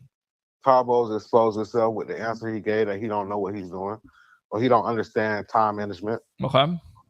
Because he's saying that the game was over with anyways. It was not over with anyways. No, it's not over with. And even Dan Campbell said that he messed up on that. So I don't know, man. It ain't even Dan Campbell who messed up. It's Jared Goff who messed up for snapping it too early. Sure. However the case may be, you got to give yourself a fighting opportunity. Regardless of the fact, 99% of the chance we still don't score there. Yeah. But it's still a chance. It's exactly. playoff. Exactly. This ain't regular season where, okay, well, we could just talk about this in the weekend, get ready next week and try it over again. No, this was it. You know what I'm saying? This is the final game that everybody's getting evaluated on. This is it. Yep. You're exactly right. Good stuff, my friend. Anything else here on the Sports Web? That's it, man. I've been appreciating listening and joining y'all this year. It's been fun, man. I just listen. It isn't over, my friend. It's the off season. Football never ends on this show. We'll be on Monday and Wednesday nights. Feel free to call back if you want to use that second call. And call back Monday and Wednesday anytime we're on. You're always welcome, my friend. All right. Yes, sir. All right, man. Appreciate it. Love that. I mean, don't do that to me. Don't say, I really do appreciate you for appreciating me and what we're doing here on the Sports Web with Bucs content, but it's not over yet. The offseason is just beginning. Football never ends in my household. That's why I open up the phone lines to you. Let's go out to the phone lines. What's your name? Where are you calling from? You're on the Evolution. You can tell Harry. Oh, Mr. Williams. Yes. Afternoon. Yeah, tell him because he still owes you wings, Mr. Williams. Yeah, right. He got off before I could call. Yeah, he did. He did that on purpose. He is hollering about Portillo's. He needs to drive to Tampa. Yeah. And get my chicken wings. He does. He needs to drive to Tampa. He needs to get your chicken wings with the celery because he likes vegetables so much on his food with the blue cheese. Tell him. Tell him. Tell him. Portillo's right here on Fowler. Yeah. Yeah. You tell him to stop stalling, Mr. Williams. Yeah. Stop stalling, Harry the Greek. But But on that little conversation that I heard, Yeah. Who's your number one priority, right, Mr. Williams? Is it on Baker my free Mayfield? agency, Okay. okay, yeah, I'd say bring number 6 back. Okay, that's your number one priority. Baker Mayfield is your He's number a one Buck priority. because Okay. that's the main key on my offense. Okay. All right. 45, hey man, you all right? Hey, I am gonna agree with Harry. He got figured out. Okay. Okay. But bring back number 13. That's one. Okay. And bring back number 7. See if you can talk to him. That's 2. Number 3, bring back. Please figure out what kind of money we're gonna give Antoine Winfield Jr. because that young man was a couple of steps from walking with one of the best corners that Tampa ever had in Mr. Rondé Barber himself. Correct. Let's bring him back. Okay. And But your number and one bring priority back is Baker, 54, is man. Levante David. But your number one priority right now, Mr. Williams, in free agency, the first call that you're making, if you're Jason Light, is Baker All Mayfield. right, if I'm Jason Wright, my number one, I see what we talking about with Baker because Baker, he done the unthinkable. Yeah, he had me in doubt. Yeah, I was in doubt. Yeah. Oh yeah, boy, I was in doubt. Right. Yeah, but also, Baker made plays. The man made anonymous plays this year, and number 13, he's not going nowhere, man. Number 13 ain't going nowhere. Okay. And Levante Davis, he's gonna end here. I say bring him back, and KJ, I guess that's his name, number 52. KJ Brett, yes. Yeah. Okay. That boy is an animal, man. He is. He can hit. He showed some Yeah, flashes man, of he's an brilliance there. animal. Yeah. We'll see if he can continue. Yeah. Yeah, man. Because, and also, I like what Shaq tweeted. He said he would love to be back, and boy, we'd love to have him.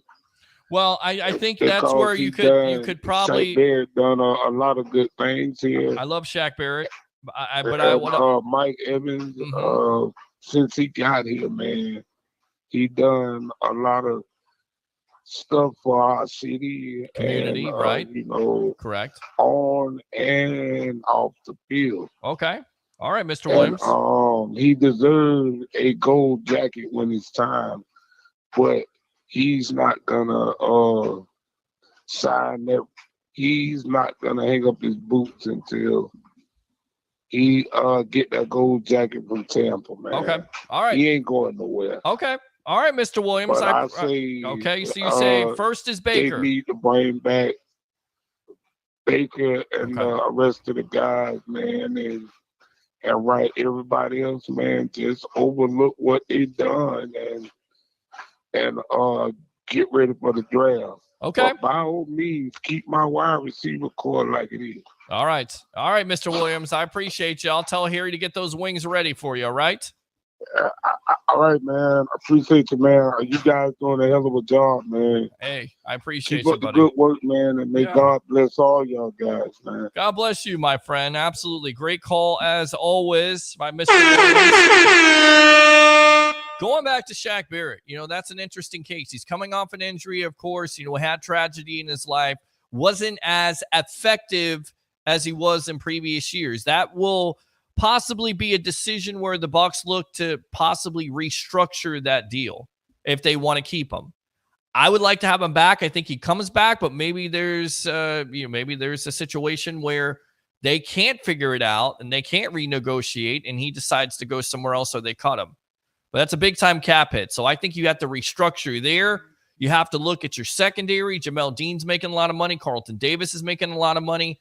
You could look at Chris Godwin to restructure. So there's ways of freeing up money. But you go back to Shaq Barrett, not necessarily the best year. You're going to have to figure that situation out because I still feel like this team needs another edge rusher. We saw that in the Lions game. They didn't get after Jared Goff enough. There wasn't consistent pass pressure from him or from this team. JTS, I think he's a rotational player. Again, we talked about Kalijah Cansey. We talked about Yaya Diaby, young guys. You need another young guy. So maybe that's where you're looking at 26. I want to get back to what Bucky Brooks said on NFL Network. He talks about Keon Coleman, and he believes that he'll be there at number 26, and that's where the Bucs should pick. He says Mike Evans is age 31 before next season, and impending free agency pushes wide receiver 1 to the top of the Buccaneer needs list. Coleman is a pass-catching phenom with outstanding ball skills and leaping ability. Completely agree. And gotten an opportunity to see him with the Seminoles this year, with being a transfer from Michigan State. And he definitely, leaps off the screen if you watch the tape. Absolutely. All right, I'll tell you what, we're going to go out to the comments here. Want to read these, and then we'll get back to your phone calls. What is the number one priority if you're a Bucs fan right now? Is it Baker Mayfield and free agency? Is it Levante David? Is it Antoine Winfield Jr.? Is it Mike Evans? 727-255-0391. It's 727-255-0391. The other big story of the day, the timeout situation. What did you think about Todd Bowles not calling the timeout? It's been controversial the last couple of days where there's a lot of NFL media pundits and analysts and former players saying Todd Bowles basically dropped the ball. What do you think, Bucs fans? I know there's a lot of Bucs fans out there who didn't want Todd Bowles to come out, and they say, aha, this is the reason why. With the clock management situation.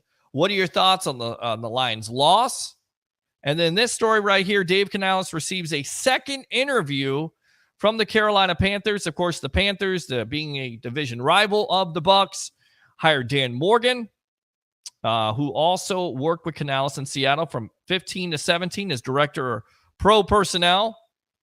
But Joe Person of The Athletic, who covers the Panthers exclusively, was on Sirius XM NFL radio to discuss the hire of Morgan to the Panthers under the new general manager.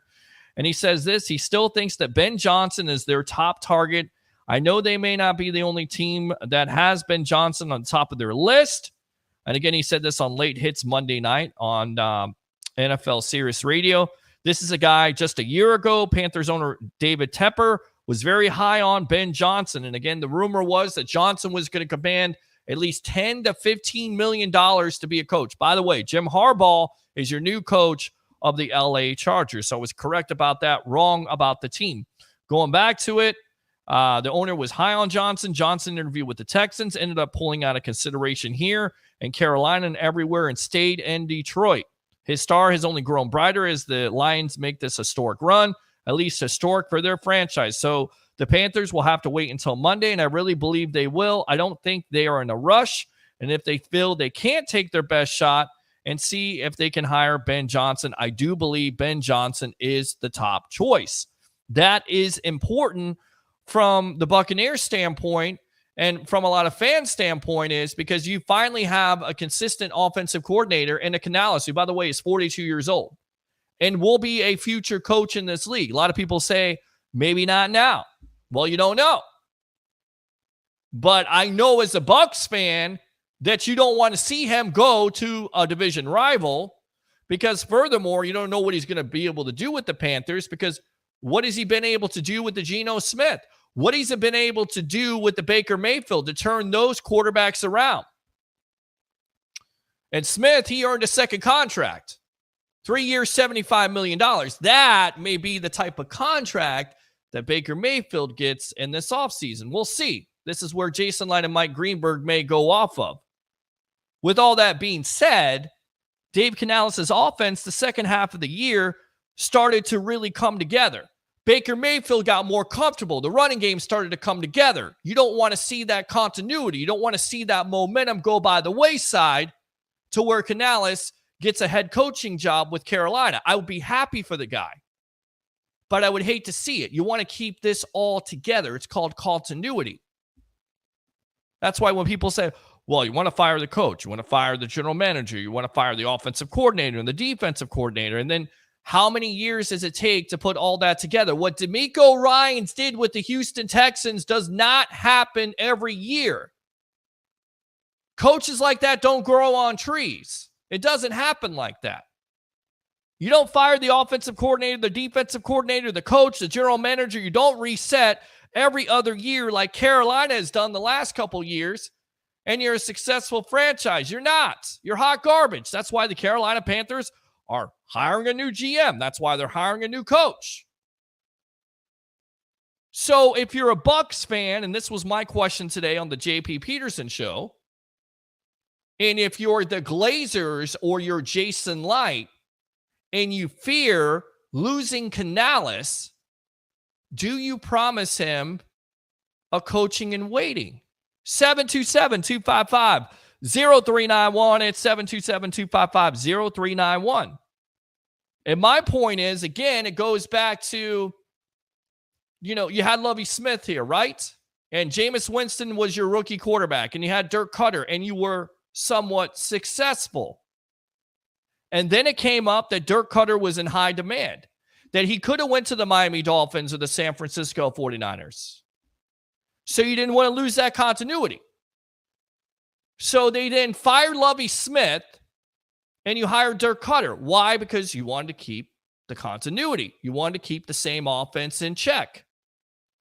We all know what happens when you change the offense over and over again. Baker Mayfield is the example. Jason Campbell is the example. Alex Smith is the example. When you change a quarterback's development, how you hinder a quarterback's development, you change coaches, you change systems, you change offensive coordinators. You've got to keep the same continuity. It didn't work out for the Bucs back then. Do the Bucs try again with Dave Canales? 727-255-0391. It's 727-255-0391. So I want to go out to these comments. What do you think about all these subjects tonight? What's the biggest Bucs priority in free agency, in your opinion? What about the coaching decision by Todd Bowles not to call the timeout? And then about Dave Canales, coach in waiting. 727-255-0391 and 727-255-0391. All right, let's go back out to these comments here. I want to go out to Two Giant Goofballs, a New York Giants podcast. Did the Bucs lose so they can go to Gasparilla this weekend? I don't think so, but they got beat by a better team. You know this. Come on now. I know what you're trying to be here. You're trying to be sarcastic. They got beat by a better team. We talked about it. If you can't get pressure on Jared Goff consistently, you're going to get beat. He's become a great quarterback with the fact of being able to pick apart a defense. And if your blitzes are not getting there and the middle is wide open and you continue to attack that and you don't change that up, then that's what happens. Keep in mind, Goff had 99 yards at halftime, had 180 in the fourth quarter. 180 in the fourth quarter. Not going to get it done.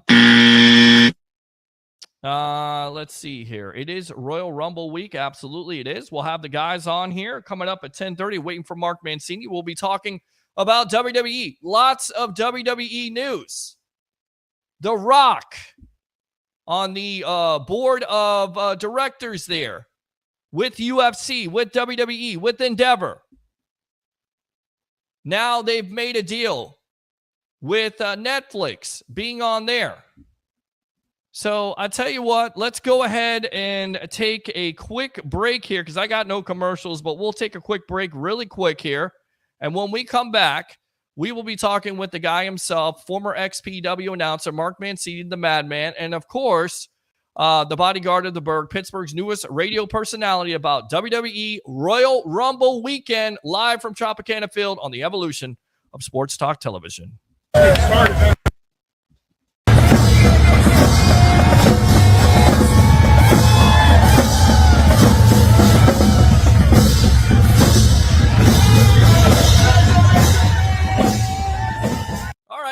I needed. Here we go. Let's go out to the madman himself, Mr. Mark Mancini, former XPW announcer. How are you doing tonight? Are you ready for the Royal Rumble this weekend? One of my favorite pay-per-views. Welcome to the Sports Web. Well, I'll tell you, the show that's a throwdown on Wednesdays, hump day, man. I'm so blessed to be a part of this each and every week. If I'm not covering stuff, but man, oh man, I am blessed to be a part of it. And I just want to say to your Buccaneers, gave them a hell of a fight in Detroit. I thought of you. They did, man. And, they did. Carry that into next year, sign Baker Mayfield. Yeah, I'm excited for Royal Rumble. A lot of things going down and a lot of turns in this thing. Yes.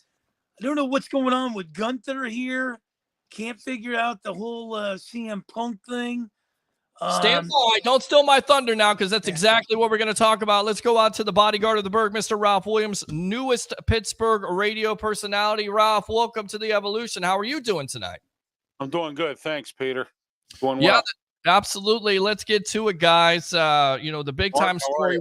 Good. That's good. Listen, the big time story was, as we get the pleasantries out of the way here in the intros, Seth Rollins was injured, showed up on Monday Night Raw doing a promo with a knee brace, saying that he would be back in about 3 or 4 months. Now everybody assumes that the CM Punk and Seth Rollins match may be off, but he didn't relinquish the title. Furthermore, which clouds up the situation or makes the situation even I don't understand where they're going, but they're kind of trying to make us think here. Gunther comes out. So you're starting to think that maybe Gunther is going to win the Royal Rumble, that he'll challenge Seth for the title. Mark, what do we make of this situation alone with Seth Rollins being hurt? First and foremost, if you're a booker, because you've been behind the scenes at a wrestling organization, how do you book a Seth Rollins? And I kind of heard this when Shawn Michaels was against Stone Cold. Was this in '98 when he hurt his back?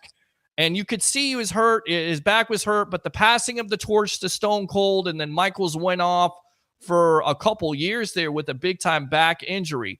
How do you book a match with Rollins and a knee injury, knowing how athletically gifted he is versus a CM Punk?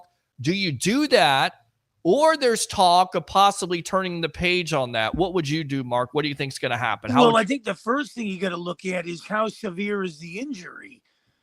Can you kind of play through this? Can we see these injuries happen in sports, and do you gotta get a couple cortisone shots? Do you gotta just lay him up for a couple weeks? He doesn't look like he's gonna give it up, and he looks like he's trying to take this into WrestleMania. Health is a big concern here. You can make all the money in the world, but having your health is priceless, and you can't put a money amount on that. But the only way I could see booking this thing is play it by ear, see how February and March lead into WrestleMania, and then maybe swerve it to a certain extent where, he might have to relinquish the belt if it's serious enough. That's the only thing. The real question here, guys, is, why is Gunther getting involved in it? We saw, CM Punk, we've seen Rhodes. Gunther's got a belt, and he should be, worrying about, who's going to come after him. He's over here throwing his name in the hat to win the Royal Rumble and go after Seth Rollins. And we got Drew McIntyre sitting on the sideline. So, I can't figure it out, guys, unless you great guys can figure this out. Well, I would tell you this, Mark and Ralph. A lot of people would say that Gunther has paid his dues, that he's been an intercontinental champion, surpassing the Honky Tonk Man, over 600 days. That people would say, you know what? He would be a great world champion for Raw. He would represent them, especially with the Rollins injury. So how do you see this happening? Do you have Gunther win the Rumble here, go against Seth Rollins at WrestleMania, or do you continue the same plans with CM Punk and Rollins? Because, guys, I'm going to get to Monday here in a moment. You look at that promo between Cody Rhodes and CM Punk. That's must-see TV, guys. There's something different to that. Ralph, first and foremost, Gunther and Seth Rollins. What do you make of it? Well, Gunther don't have anybody else to fight, guys, because he hasn't fought anybody. Anybody that I can think of that's prominent that could beat him. The only guy that I know that could probably beat him would be Cody Rhodes, because no one else can beat him. Miz has tried. Drew McIntyre hasn't won. Who would have, expect Bobby Lashley even? I mean, I thought he would beat him, but it's just not happening here. And he has no one to fight. So move him up, let him fight in the champion, and become a world champion, and have a tournament for the Intercontinental Belt. That's about all I can think of. And right now, if Seth is down, do what Tony Khan did: have an interim champion, okay, until he comes back, and then at least you can have somebody be your interim champion, or have a small tournament or something. Wow. Okay. I didn't think about that. All right. Let's go back to Monday night here. What do we think of CM Punk versus Cody Rhodes, that promo where CM Punk in so many words says, "I'm the real American dream." And Cody Rhodes says, "I'm really CM Punk." And they go face to face and back and forth about Dusty Rhodes and about their histories. And of course, nothing is mentioned about AEW, which I think is interesting because remember, they were both at AEW at the time. Yeah. Cody left. He was EVP. He left for, greener pastures. CM Punk was there. Of course, it didn't work out. We're not going to go through that again. They didn't really touch upon that, but there seems like there's some genuine heat. And to tell you the truth, after seeing those two go face to face, I kind of want to see this WrestleMania match now, although I also want to see Cody versus Roman Reigns. So what do we make of this situation with the booking on that, Mark? Well, just to finish up on the Gunther thing, I know you alluded to he passed Honky Tonk, and Ralph alluded to that nobody stepped up and beat him. But who's he ever wrestled here without having the influence of his sidekicks out there, Imperium? So he can have the belt 700, 800 days. When you look at Roman Reigns, and I know we'll get into that a little later on here. Yeah, this is a guy that's ran roughshod through everybody. He hasn't had any cream puffs and bottom feeders. When you look at Gunther, he's more or less had bottom feeders, and we didn't see this with Honky Tonk in the heyday either. So no. You can have 600 days, but I can have 600 days too, beating up on the also-rans, and then when I have to really play somebody or beat somebody, I'm not ready to prepare because, I kind of put it in cruise control. But that's a story for another one. And we'll leave Gunther on the sideline right now. But the CM Punk Rhodes one, I don't know what they're doing with Rhodes, guys. I mean, this is getting interesting. I know you guys are looking at a Rhodes versus Roman Reigns. It makes sense to me because first, it's all about finishing the story. They just released, 2K24. They have him on the cover there. They're promoting a storyline. They're saying finish your story. And then there's a report today, which I'll get to in a moment, from Sports Illustrated that says the complete opposite. So first and foremost, I'm definitely intrigued to watch Royal Rumble. I always watch it. I think that's probably the best pay-per-view besides WrestleMania. And then furthermore, I think there's some intrigue because we kind of you kind of know who's going to face who may win the Royal Rumble. You really don't know at this point. And from this report and what happened the other night with their promo with CM Punk and Cody Rhodes leads me to believe that maybe it's not going to be Cody versus Roman Reigns, that it's going to be Cody versus CM Punk, and maybe Roman versus The Rock. What do you say, Mark?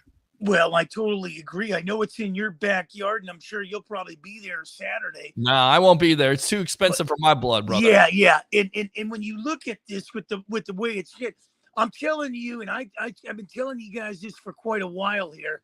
It's almost like the Ravens, as much as I hate them, but since week 4, nobody seemed to beat them in the AFC except the Steelers. And, if you could take this Taylor Swifties out of the equation, we don't have a conspiracy theory in that one. The Ravens should get to the Super Bowl and represent the AFC. Case in point with WrestleMania a few months away. They need a big market thing. Yeah, the Cody Rhodes finishing the story is a great thing. The American Nightmare and all this is fine, well, and dandy. But when Rock made his entrance, that solidified me to know that this story was going to take place in the Liberty City as far as Philadelphia. And they were going to run this one. So maybe now it becomes Cody Rhodes and CM Punk. We don't know. I thought it was going to be, CM Punk and Seth Rollins. But now with CM Punk challenging maybe Rhodes because they know the back injury with Seth, there's a lot of questions unanswered here, guys. And every time you and I split it around, Peter, or with Ralph, I keep saying to myself, where does Drew McIntyre fit into this? Where does Randy Orton fit into this? Right. That's a great point. You know, where do all these guys fit into this if we're setting up 2 matches, which one of them is pretty much guaranteed? And I bet my last dollar would be The Rock and Reigns. Now I'm kind of perplexed on, is it going to be CM Punk and Rollins, or maybe it's CM Punk and Rhodes? But you got 2 guys sitting on the sidelines that we don't know what they're doing, and you can probably throw in LA Knight and AJ Styles. Yes, exactly. Well, and I want to get back to you in a moment, Ralph, but The Rock comes out today and he's on. He's talking about his new role as a board of directors, and he even hints to doing a long program here until WrestleMania 41. So now people say, well, maybe it's not going to be WrestleMania 40. Maybe it'll be WrestleMania 41, which it should be, in my opinion, because Cody should be able to finish his story versus Roman Reigns, and then Roman can go off and do whatever the hell he wants to, because that's what Roman does. But Ralph, what did we make of this? First and foremost, the promo the other night on Monday night. Was that one of the best promos you've seen CM Punk and Cody Rhodes ever do, first and foremost? Yes, it was a good promo, Peter. I do agree with you on that. I thought it was one of the better ones. But I have a scenario here. You know, we haven't seen anything mentioned about Randy Orton. How about Randy Orton versus Rollins, CM Punk versus Cody Rhodes, and then you got Roman Reigns versus The Rock? You know what? That's having your cake and eating it too, because actually you got 3 main event matches right there that's going to make WrestleMania 40. And I think that would be a good scenario right there. If CM Punk's going to fight Cody Rhodes, we don't even know that yet. But I'm saying if it happens that way, I would wait till after Royal Rumble to make any kind of determination as to what's going to happen at WrestleMania, because we got to find out who the Royal Rumble winner is, the Fatal 4-Way. I mean, you know. Ralph, look at my face right now. Look at this. Yeah, I see. Yeah. No, we always speculate here on the Sports One. We never stop speculating about wrestling. It's okay to speculate, but I agree with you. Much more will be clearer on this with the whole Royal Rumble. After Royal Rumble. Okay, we're on with Ralph Williams here, bodyguard of the Berg, newest Pittsburgh personality. You got himself. Yes. Here's the thing, guys. Maybe we're not looking at the whole picture here. How come these guys that win the Royal Rumble are stepping up to the plate and challenging Rollins? We've seen this with finishing, you know, all these other things. Gunther's stepping up to the plate now. Everybody wants a part of Rollins because nobody's going after Reigns because it's set up for The Rock to move into that spot. Yeah. Am I right or wrong? Well, Yes, I mean, right. now, and Mark, I need you to move your face up a little bit because you keep on there you go. You keep on cutting off your head and stuff. I don't want to do that, man. I'm ready to see the madman's face there. All right. So, guys, let's go out to this. Enough speculation. Let's get more speculation because according to Justin Barrasso of Sports Illustrated, Cody Rhodes is not set to headline WrestleMania in April. He will not finish the story by beating Roman Reigns for the undisputed WWE Universal Championship. Instead, WWE is reportedly planning to do Cody versus CM Punk at WrestleMania, paving the way for a dream match of Reigns versus The Rock on the main event in night 2. Of course, last year, Rhodes won the 2023 Rumble and challenged Reigns for the title in the main event of WrestleMania 39, but fell short due to the interference of Solo Sikoa. So is this the right decision, guys, to do this? Because I feel like, once again, fans are going to be pissed off. I know I'm going to be pissed off. I'm still going to watch wrestling. I love the intrigue. I love the storylines. I love how it's being done. But I'm ready for the Roman Reigns story to be over. And I'm ready for it. I've been ready. I mean, you know, what Nick Aldis is doing right now, I'm so happy. Because you know what? I'm tired of it with him. Is this the right decision, guys, going forward, Mark, to have Cody versus CM Punk over having Cody versus Roman Reigns? Well, I think it is the right decision. Cody's going against CM Punk, and the reason why is they want to get The Rock involved in this, where the families start to get involved. And I just like the persona, the way Roman Reigns has handled himself, doesn't really care what Nick Aldis has to say. You know, and that whole bloodline that just keeps continuing to get stronger and stronger. And I'm telling you guys, it's going to be interesting between now and WrestleMania. Watch out, Nia Jax can get into this equation here. because they're going to need some more artillery in here heading into WrestleMania. Got You know, Naomi, Sikoa's too. carrying it. You got the one Uso, the other Uso's on the good side of things. But I like it. I like the way Reigns has built this thing. I like the way it's going. I like them standing up and basically not caring about what Aldis has to say and looking at him as some kind of, you know, paper cup salesman. But this is going to get interesting, man. I'm telling you. But it also tells me now that if Rhodes and Punk are going against each other, none will win the Royal Rumble. Then who's going to win the Royal Rumble? And why isn't anybody going after Reigns? That's a great point, Len. You're also trying to steal my thunder. Priest wins it. Well, Jamie and What Priest happens already if has the suitcase. So that's well, if he wins the Royal Rumble too, guess what? He can have his cake and eat it two times. Yeah, but more likely they're not going to do that. In fact, the report is, Ralph, I'm glad he said that, because from Barrasso, he's saying that the Intercontinental Champion Gunther is the likely winner. Gunther cut a promo on the injured World Heavyweight Champion Seth Rollins on Monday's Raw, how he intended to win the Rumble and challenge Rollins at WrestleMania. So first and foremost, I know that Rollins is injured. He's a talented wrestler. He's great on the mic. He's already over with the fans. Do we want to see Gunther versus Rollins with Rollins being not 100% here, Ralph? Or do we want to hold off? I want him 100%. And, for his body's sake, if it was me, I'd cut it out and then come back, because he's won the title before when he had to go away because of an injury, Rollins. And I think he could do it again. I believe that him and Becky Lynch, some of the stories I heard was him and Becky Lynch, one of them is looking to retire. Becky Lynch said when her contract's up with WWE, she's done. Mm-hmm. So I don't know. I think one of them wants to retire so they can stay home with their child. I believe that to be the case, because I know they weren't very pleased. Becky wasn't very pleased about, Seth Rollins and her bringing the child, to these live events or whatever, to Raw and all that stuff. So something has to give here. And I don't know which one of them is going to give at this point. But if I'm Seth Rollins, I wouldn't put my body through this. I'd be like, you know what, here, I'll come back and, in 6 months. I've done it before. I can do it again. And then at WrestleMania, have a tournament. And then, somebody gets crowned the champ.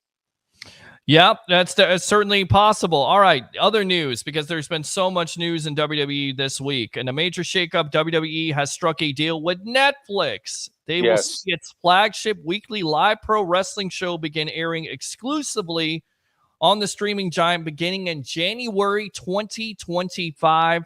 That will mark the first time in a 3-decade history that Raw has not aired new episodes on a linear television network. The deal, get this, is valued at $500 million per year for 10 years, or a whopping $5 billion. Here comes the money. Here we go. Wow. Good gracious. And of course, the NBC Universal deal was approximately $250 to $260 million per year. And now there's also talk by Khan, and he says, we are excited to have WWE Raw with its huge and passionate multi-generational fan base on Netflix. By combining our reach, recommendations, and fandom with WWE, we'll be able to deliver more joy and value for their audiences and our members. Raw is the best of sports entertainment. Furthermore, it has been rumored that Raw could be headed to a night other than its traditional Monday night slot.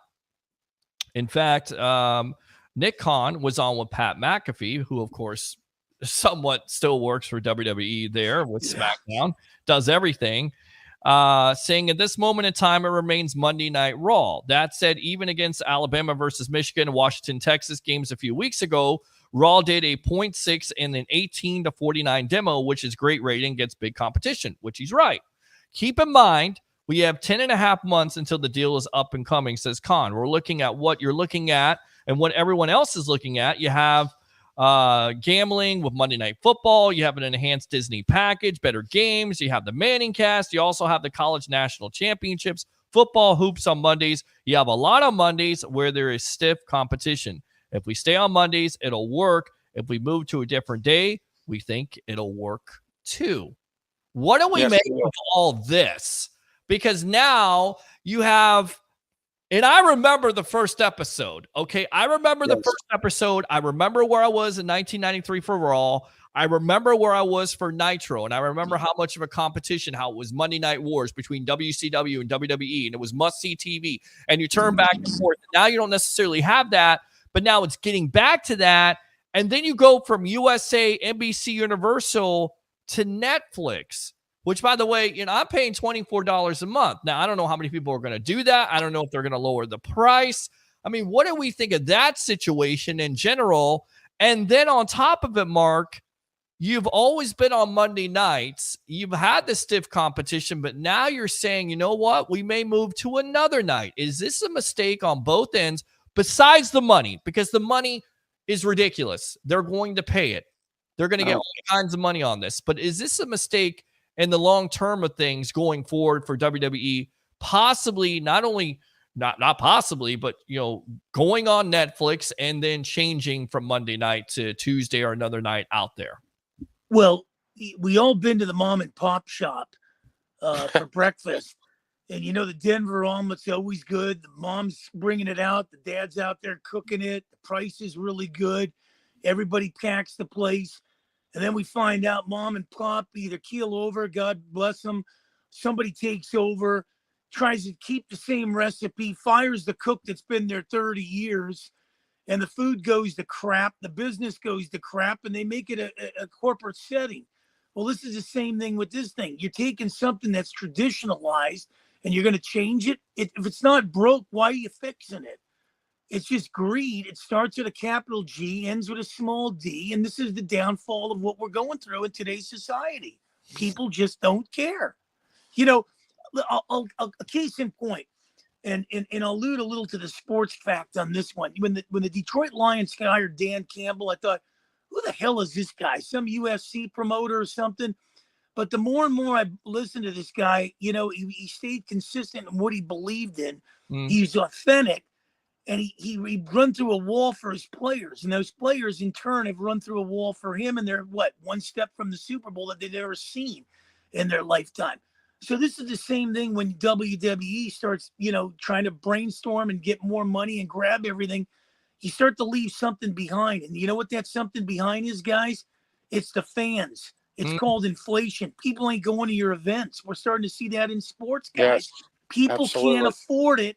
And if they can't afford it, they're not going to it. And everybody's going to celebrate Halloween 300 days a year is dressing up as an empty chair. But that's the point, though, because people are not going to it, and it is so expensive that you can take advantage of this streaming. We saw that with Peacock. A lot of people were outraged by it, but it's about the money, like you said. So I guess my question is, Ralph, if they do decide to change from Monday nights and they're going on Netflix, does this hurt their business going forward, or does it hurt it? Does it hurt it, or does it advance it? That's what I meant. Sorry about that. Well, like Mark said, you have a bad economy out here. People can't afford stuff. You got to take out a loan to buy anything or to do anything. All right. So, I agree with Mark on that perspective. But something, I said this once before. I don't know if it was on this program or on another show. All right. I DJ on the side. I DJ weddings and parties. And sometimes people get so drunk. I could throw a song out there. They would dance to it no matter what the song is, no matter what the show looks like, no matter how it smells, no matter how bad it is. People will show up and watch Raw. People will show up at events for Raw. People will pay the money for the souvenirs and the novelties. They will do it regardless of what it is. If it's on Netflix, they'll buy the monthly membership just to see Raw. It doesn't matter. It don't even matter what day you switch it to, because what's going to happen is they're still going to watch it. And I see where WWE's going with this. They figure they got all the competition. So what? You're beating all the competition. Beating Monday Night Football. You're beating the hockey games or whatever that's on Monday night. Raw's always been the top getter on Monday night. You might as well leave it there. But if you're going to move it to a dead day during the week when there's nothing on. In my life here, Tuesday night, nothing is on. You understand what I'm saying? So move it to a Tuesday night where nothing is on, and you can just watch that. You know what I mean? You got NXT that's going to the CW. Right. You got Wednesday, which is AEW. So do you have another Monday Night War there with Wednesday night? Maybe that night. The only thing you got to compete with on Thursday is Impact Wrestling. Well, or Thursday Night Football on Amazon. Right. There you go. Right there. Okay. I want to read these comments here really quick. We'll get back to the other comments here, but Can't wait to be there this weekend. Finally, Flash has come back home.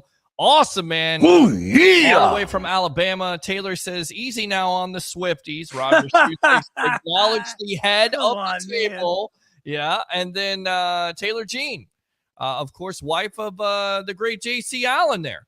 Switch to Netflix. I pay $80 a month for YouTube TV just to watch WWE. It's ridiculous. The fan base will follow no matter where or what day. That's what I'm saying. She's Yeah. exactly right. Can I add something on Taylor Swift? Yes. You know, we all have somebody that we kind of like, but let me tell you something. Taylor Swift does nothing for me. Her music's great, but 58 pounds dripping wet with so much lipstick that she's looking like she's auditioning for the next Joker on the Batman sequel does absolutely nothing for me. You're so wrong for that. So come on now. You're rubbing all the wrong way. Come on now. Well, no, but I mean, Taylor Swift every guy that she's dated, they've never been the same since. Well, I mean, and that's what that's eventually what you're looking forward to. In my opinion, you're looking forward to, because eventually, if Kelsey does cheat on, I don't need to kill. Listen, I don't need to kill. I don't need the Kelsey guys that look like Duck Dynasty jumping into suites in Buffalo. Hey, she is extremely talented. Okay, I'll give you that. I'll give you that. She's not my cup of tea. She's not. Yeah. I'm not going to sit here and say. And when I'm watching NFL football, do I need a camera shot on her every 2 freaking seconds? No, I don't. I don't need that. People go, well, what's the difference between Eminem? Well, I prefer Eminem, and I don't get a chance to see Eminem. I didn't see him all year long. All I saw was Taylor Swift. I'm happy for them. I hope they get married, have lots of babies. I just want to watch NFL football. That's all I want to do. I mean, congrats. Yeah, but you know what? When you look at somebody like Mahomes, and I know we're talking wrestling. Yeah. When you look at somebody like Mahomes, he shies away from the spotlight. He kind of goes about his own business.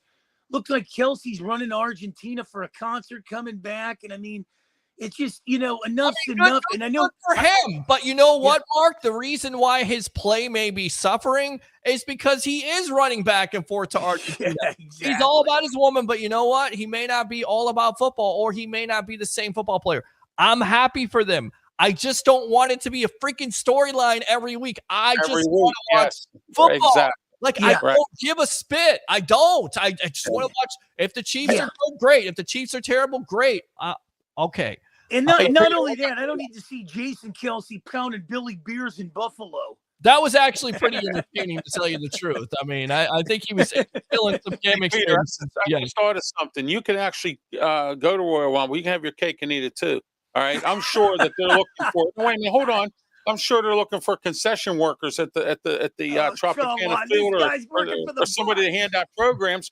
Wait a minute, hold on. You can make money, you get free food, you can make new friends, and you can watch Royal Rumble all at the same time. Have your cake and eat it too. That's absolutely a great point. And you've said cake about 3 times now, and I'm Tampa Bay Buccaneers. All we do is talk food on this show. We talked about well-done steaks tonight, hot dogs with ketchup on it or no ketchup, so now we're talking about cake. You guys are making me hungry. Hey, listen, he's working for the Bucs. He's doing stuff for the Tampa Bay Buccaneers. He's not going to flip Tampa Bay burgers. Tampa Bay Bucs. But he doesn't even have to do that, Mark. You can work as a greeter or something like that. Or come on, we'll sign autographs and make money. Sell popcorn, Peter Blake popcorn. There you go. Get your popcorn ready. I love it, guys. Yeah, let's go on to Taylor here. Swifties that brought tickets to the games, taking interest in football, just see her there. Great revenue stream. She's absolutely right. And that's the reason why the NFL continues to promote it, which, guys, the biggest nightmare scenario, but then again, it would be kind of great because could they both perform at the Super Bowl? Could they take over for Usher? Could you have a Kansas City versus Lions Super Bowl where you have Taylor Swift as one act and Eminem as the other? Would that happen? Is that a possibility? No, they don't want that because I'm thinking they're looking at a San Francisco, Kansas City, and getting back to Taylor Swift. Every time I look at her, I can't help but think, is her sister the progressive girl? Oh God, you're just killing me with this now. All right, guys, Dwayne "The Rock" Johnson is trading his muscle shirts in for a business suit as he's joining the board of directors for TKO Group Holdings. He did this on Tuesday which now everybody assumes that he's going to wrestle Roman Reigns this year. But I say it's 41, not this year. By the way, guys, you talk about, not making money, not having this, not having that. It will pay Johnson $30 million in stock awards to promote the brand as part of his new deal, and also gets rights to The Rock. So some of his acting is starting to fade away a little bit here. Whoa. You can talk about Taylor Swift, but don't talk about Dwayne Johnson in the acting. I like Dwayne Johnson in his acting. I like him too, but I mean, he might be fading away. It's time to make money doing something else. I mean, come on. I'm waiting for him to make a good superhero movie. I thought Black Adam wasn't bad. I really didn't. I was looking forward to having him and Superman, fight back and forth. I like the movie. I like his movies. I don't think he's fading away. $30 million. This is a great deal. I like him too. He's well liked. But here's the flip side. You take away these TV contracts, these guys aren't making money. They think real hard where that money's coming from the fans. Right. So they're making it because of the TV content. The TVs are paying them, and if you take that away, guys, empty stadiums and empty stuff. So you got to kind of really look at it, and you got to get into the trenches. Out here, Artie Moreno lowered beer prices because he figured, hey, if you want people coming to games and stuff, you better lower beer prices. Well, it's exactly right. You got to lower the beer prices. You got to lower the popcorn cost, as Ralph is interested in that, and everything else. Yeah, all right. Yeah, Otani's first game out here is going to cost you $1,000 to sit in the Bob Uecker seats. Who's paying that? Oh, wow. Really? Geez. All right. Wow. That's good. All right. Nick Khan was on Pat McAfee again. He said, Paul Levesque introduced me, of course, Triple H to WWE when I was an agent. When Tim Tebow got cut by the Patriots, he called me about him wrestling the Big Show at WrestleMania. Guys, what do we think about Tim Tebow as a wrestler? I think Rob Gronkowski would be as a better wrestler, better on the mic than Tim Tebow. But really quick, can we imagine Tim Tebow as a wrestler, Mark? Yes or no? No, no. I mean, he believes in the Almighty just as well as I do. But you know what? It'll be Shawn Michaels. Shawn Michaels and him, tag team, right there. Shawn Michaels is maybe so much that, but to go against the Big Show and all that, I can't see this. I can see Divine. I saw Floyd Mayweather do that. I got to promote this. Divine intervention. Shawn Michaels as the manager. Tim Tebow comes out, wrestles a match with Big Show. Ralph, you like the idea or what? Well, it's good. It's good watching. I mean, it's going to be a funny match.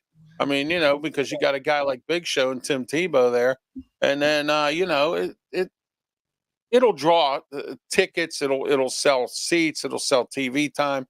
Whatever sells. I mean, whatever makes money. If you put something like that together, hey, why not? Yeah, but you know what? Big Show is too much.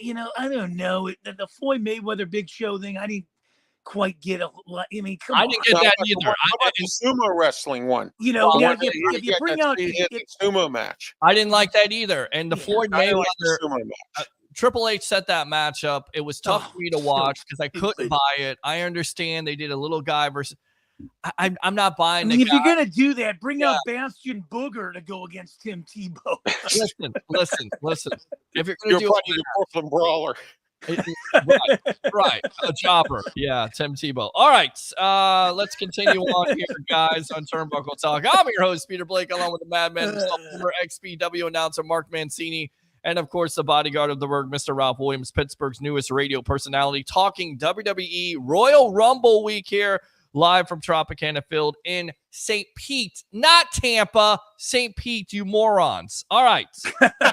I have to correct it because all they do all the time.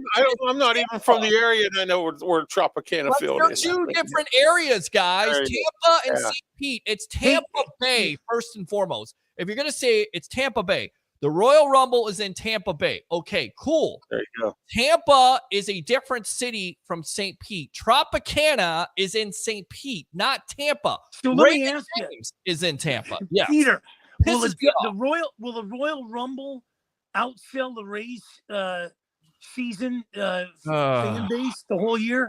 It may absolutely outdraw a Rays game on a Tuesday or Wednesday night. There's no doubt about that. Very good, Mark. Very good. Let's go out the list here. John Cena says he could be retiring soon. 16-time world champion, longest continuous run, which, by the way, what the hell is Michael Cole calling this guy the greatest of all time? I mean, do we? No, come on. Listen. This reminds me of kids, and I'm going to go with another PSA here. Let me go full screen on this. Guys, listen, Ric Flair, probably the greatest of all time. No problem about it. Hulk Hogan, greatest of all time. Just because John Cena, and I get it, we're all living for the moment. We're living for it right now. Michael Cole, Michael Cole is great. Jim Ross, greatest announcer of all time in wrestling. John Cena is up there. I don't think he's the greatest of all time. You have The Rock. You have Stone Cold. Can we stop with nonsense? He lost too many bad matches. That's like a football team losing a bad game that they should win. John Cena's done too much of that in his career. That's probably why he'll never be the greatest. I see a little more. Like every wrestler loses. Like The Rock's lost matches. Lost matches. Yeah. For me, it's your impact. Did John Cena have an impact on this generation? Absolutely. More than The Rock? More than Stone Cold? Nah, I don't know about that. More than Hogan? More than Ric Flair? When you're still talking about Ric Flair and he's like 185 years old, still kicking, still doing, this right here. Allen, yeah. No, I mean, we're not even talking about Dusty Rhodes. Dusty Rhodes, the American Dream. I mean, come on, let's stop with the nonsense here. It reminds me of LeBron James, throwing it. Yeah. LeBron James, the greatest of all time because he has all the records. Wait a minute. Michael Jordan played. Come on. Yes. Kobe Bryant. That's why Joel Embiid scoring 70 points because there's no defense and all these guys are scoring 62 and it's 144 to 143. How do you watch that? It's a joke. I mean, really.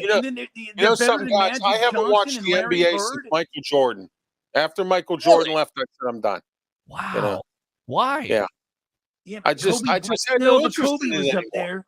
Yeah. Kobe, Shaq. I mean, Shaq was still around. I used to watch Shaq a little bit, and then I would follow any Pitt players that got drafted, or whatever. But other than that, I got away from it. It's like Mark said, it's too much. This is called arena basketball. It's really arena football. It is. There's no big man. There's no defense. I get that. It's a lot of skill positions, big guys. Joel Embiid, amazing performance the other night, 60, 70 points a game. They want to see points. You got the guy from France, Wembayama, that reminds me of, God rest his soul, Manu Bol. I thought they were he's so much more talented than Manu Bol, though. I mean, length and everything, but he can block shots, he can shoot the ball, he can handle it. I mean, that's the difference with NBA players. But you bring up the great point that there is no defense anymore. There is physicality in the game. All right, guys, let's go back to John Cena. That was my rant. Sorry about that. I got to go again. That's okay. Hey, John I have my rants too. Yes, I know you do. All right, so Cena lost to Solo Sikoa at Crown Jewel, 16-time world champion. He was on the Impulsive podcast. Of course, Logan Paul, Jake Paul, kind of know those guys a little bit. He says, yeah, I hope so. Said about the in-ring return was speaking with Logan Paul. I'm not officially done. I know that I'm close. I can feel it. The product has become so crisp and so fast and so skilled. And it's a different world, and I love it. And I'm still feel fluent, and I like to say goodbye when I still feel it's coming to that point where the moment in the sunset where it starts to go down.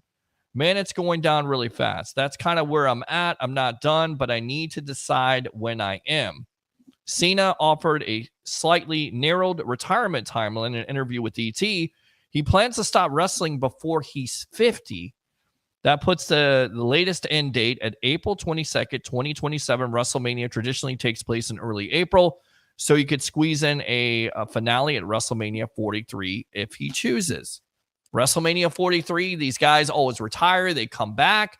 Do we believe that John Cena will go into Hollywood, go off into the sunset here and retire from wrestling, or will he be a guy that's always involved in the wrestling business somehow, some way, Mark? I think he's going to be a guy that's always involved in it because that's just the human nature.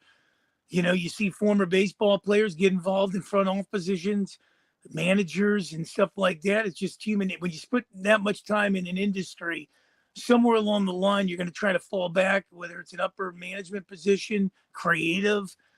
So I can see him in that. And it's going to be interesting where this thing goes. Does when he does retire, is WrestleMania going to be in Fenway Park, his hometown of Boston? So yeah. where do we know where that's going to be? Well, it's a great point, and I want to read this to you, Ralph. He said, also, I'm going to be 47 this year. I feel great. So inside, I feel great, but I know what it takes to be a WWE performer night in and night out, and I don't ever want to just go out there and do it just to do it.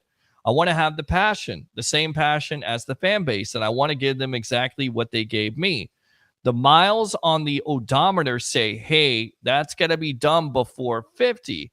Now, of course, The Rock is joining the board there. WWE's parent company and TKO, Paul Levesque, Triple H, is the chief content officer and head of creative for WWE. Cena does not have designs on becoming an executive in wrestling world like his legendary rivals. He said, what I love to do is give the business is my time. I live very close to the Performance Center.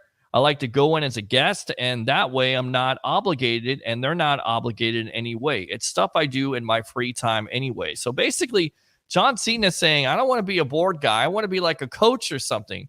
Ralph, could we see that happening? Yeah, that could be. I mean, he's going to stay in the business.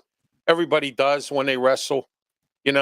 I know guys who retired from being disc jockeys on the radio, and they come back with a show.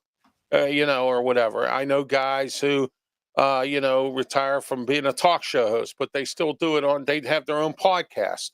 You never completely get away from anything. You could say, like me, when I became handicapped and in a wheelchair here, I had to make amends. And I told myself I wasn't going to stop for no reason, despite the fact that I'm handicapped.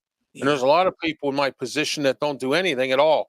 So what I'm saying is, I don't think John Cena is going to step away from the business at all. And, he can make his 1 or 2 appearances, make $1 million, participate in some match against some young guy or something, and, and collect his payday and show up and collect his payday.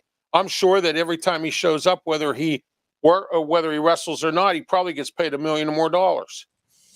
You're absolutely correct. And we learned that The Rock tonight gets paid $30 million extra stock dollars. I'm still amazed. That'll pay off his XFL debt. Well, he's still involved with that. United Football League, he's got money in that. The Fast and the Furious, he's got movies and stuff like that going on. So the man's making all kinds of money. All right. Speaking of money, according to Mike Johnson, a PW Insider Elite, he says Drew McIntyre has yet to agree to a new contract with WWE and could be free and clear to go elsewhere after WrestleMania. Also, according to Fightful Select, Steve Carrier of Ringside News, we got to get some of these guys on here to talk wrestling with them because they know what we're talking about. Finn Balor, WWE deal is up within a few months after WrestleMania. So what do we think of that? Because, those are the situations where you go, okay, Drew McIntyre, we know what he can do. We know how he carried the company during COVID, but for some reason, he's not liking creative. So is this a guy that goes to AEW? Is that a good thing for him? Is that a good thing for AEW? Is that a bad thing for WWE? They have to worry about that now with all the talent. And then Finn Balor, like I love Finn Balor, but I don't think he's ever gotten that opportunity to really showcase his ability. And now you may lose him to possibly AEW or New Japan or something like that. So, Mark, what do we make of this? Do you think they re-sign those guys? Or do you think that WWE is in danger of losing them to, an AEW and New Japan Wrestling? What do you say? Well, the key to anything in life is pushing people more so than you push yourself, and then great things happen. But the other thing is, my dad always used to tell me, if you get into a company, make yourself valuable. What Drew McIntyre has to do is sit down with upper management and figure out what he needs to do so he can be an integral part of, the WWE along with Finn Balor. Hey, I love Karrion Kross. Karrion Kross fell off a cliff. Everybody laughed. You love Scarlett. Now look at Karrion Kross now. Yes, you love Scarlett. Look at what they've done with him. Yes, right. And that's what Drew McIntyre needs to do is sit. Karrion Kross could have been a bitter Barry there and just said, you know what, the hell with this. I'm going to go here. I'm going to go there. Let's go Scarlett. Let's get the hell out of here. But he stood there, probably sat there one night and thought about it, stayed up till 3 and 4 in the morning, figured out, hey, you know what? Let's get a little humble pie here and let's figure out this thing. sit down with upper management, sit down with creative. If they tell you to do this, do that, jump over, hit, somersaults and do it. And then when you do something like that, you set the bar, they become like you more. And then the doors open up rather than be a bitter berry and just walk out and say, I'm tired of this. Too many people give up, guys. And what they don't realize is you reach a certain age, man, they're not knocking on your door. So you better actually have a lot of stuff in your artillery to offer. And I don't care if it's sweeping the floor, washing dishes. Well, it's true. And I tell you right now, the other confidence in wrestlers being brought back is Triple H. That Vince is no longer in charge of creative, that Triple H is in charge, that you don't have Bruce Pritchard anymore making those decisions. So you saw what Triple H could do in NXT. You saw the kind of character that he built with Cross. So Cross has that confidence. And now it's been restored with, AOP, Authors of Pain, with Paul Ellering. Of course, Ellering, the great manager of the Road Warriors. Oh gosh, they're gonna do some damage. I mean, AOP did some damage before, but then they got swapped out. They were even tag team champions at one point. Yeah. I mean, and one of them got hurt, and then the other one tried to wrestle, and it was just a mess. It was a mess, and I tell you right now, I like the direction of where it's going. I like it now. I like the way they have it going now. Yes. All right. One of your favorite subjects that you continue to talk about on this show happened. It came to pass. I thought of you, Mark. Kevin Patrick's brief run as the SmackDown play-by-play announcer is reportedly coming to an end. Dave Metzler of Wrestling Observer Radio said Patrick is gone from SmackDown commentary unless something changes. He also reported there isn't yet known who will be replacing Patrick as the play-by-play person next to color commentator Corey Graves. Patrick started with WWE as a backstage interviewer in 2021 before getting promoted to play-by-play announcer in Raw in October 2022 when WWE decided to shake up its commentary teams. It was initially Patrick and Graves on Raw with Michael Cole and Wade Barrett on SmackDown, but the team switched shows last year. Cole was added to the SmackDown team alongside Patrick and Graves for a period of time, seemingly to take pressure off of Patrick and get him more comfortable in his role. Patrick is terrible. I'm not going to lie. I like the guy as I agree with Mark. He's terrible. He's a horrible announcer. It's tough to He listen don't know nothing about the business, and that's at least with Michael Cole.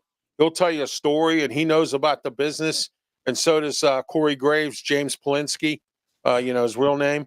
And in fact, he lives in Monroeville section of Pittsburgh here. He still lives in Pittsburgh. He was just horrendous. I'm surprised Booker T knows a lot about the business.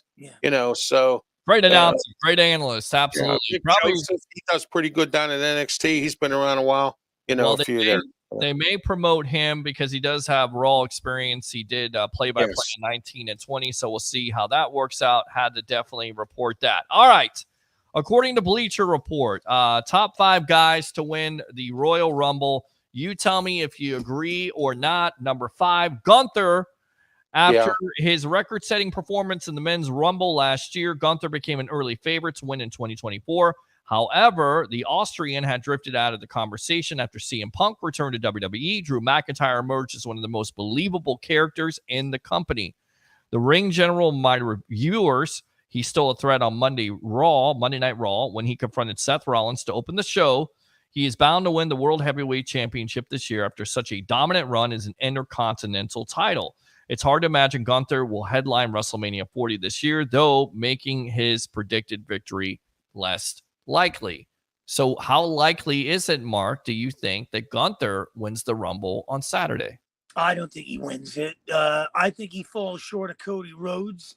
I think he falls short of CM Punk, but that popularity, Randy Orton, you can almost, throw LA Knight with his popularity.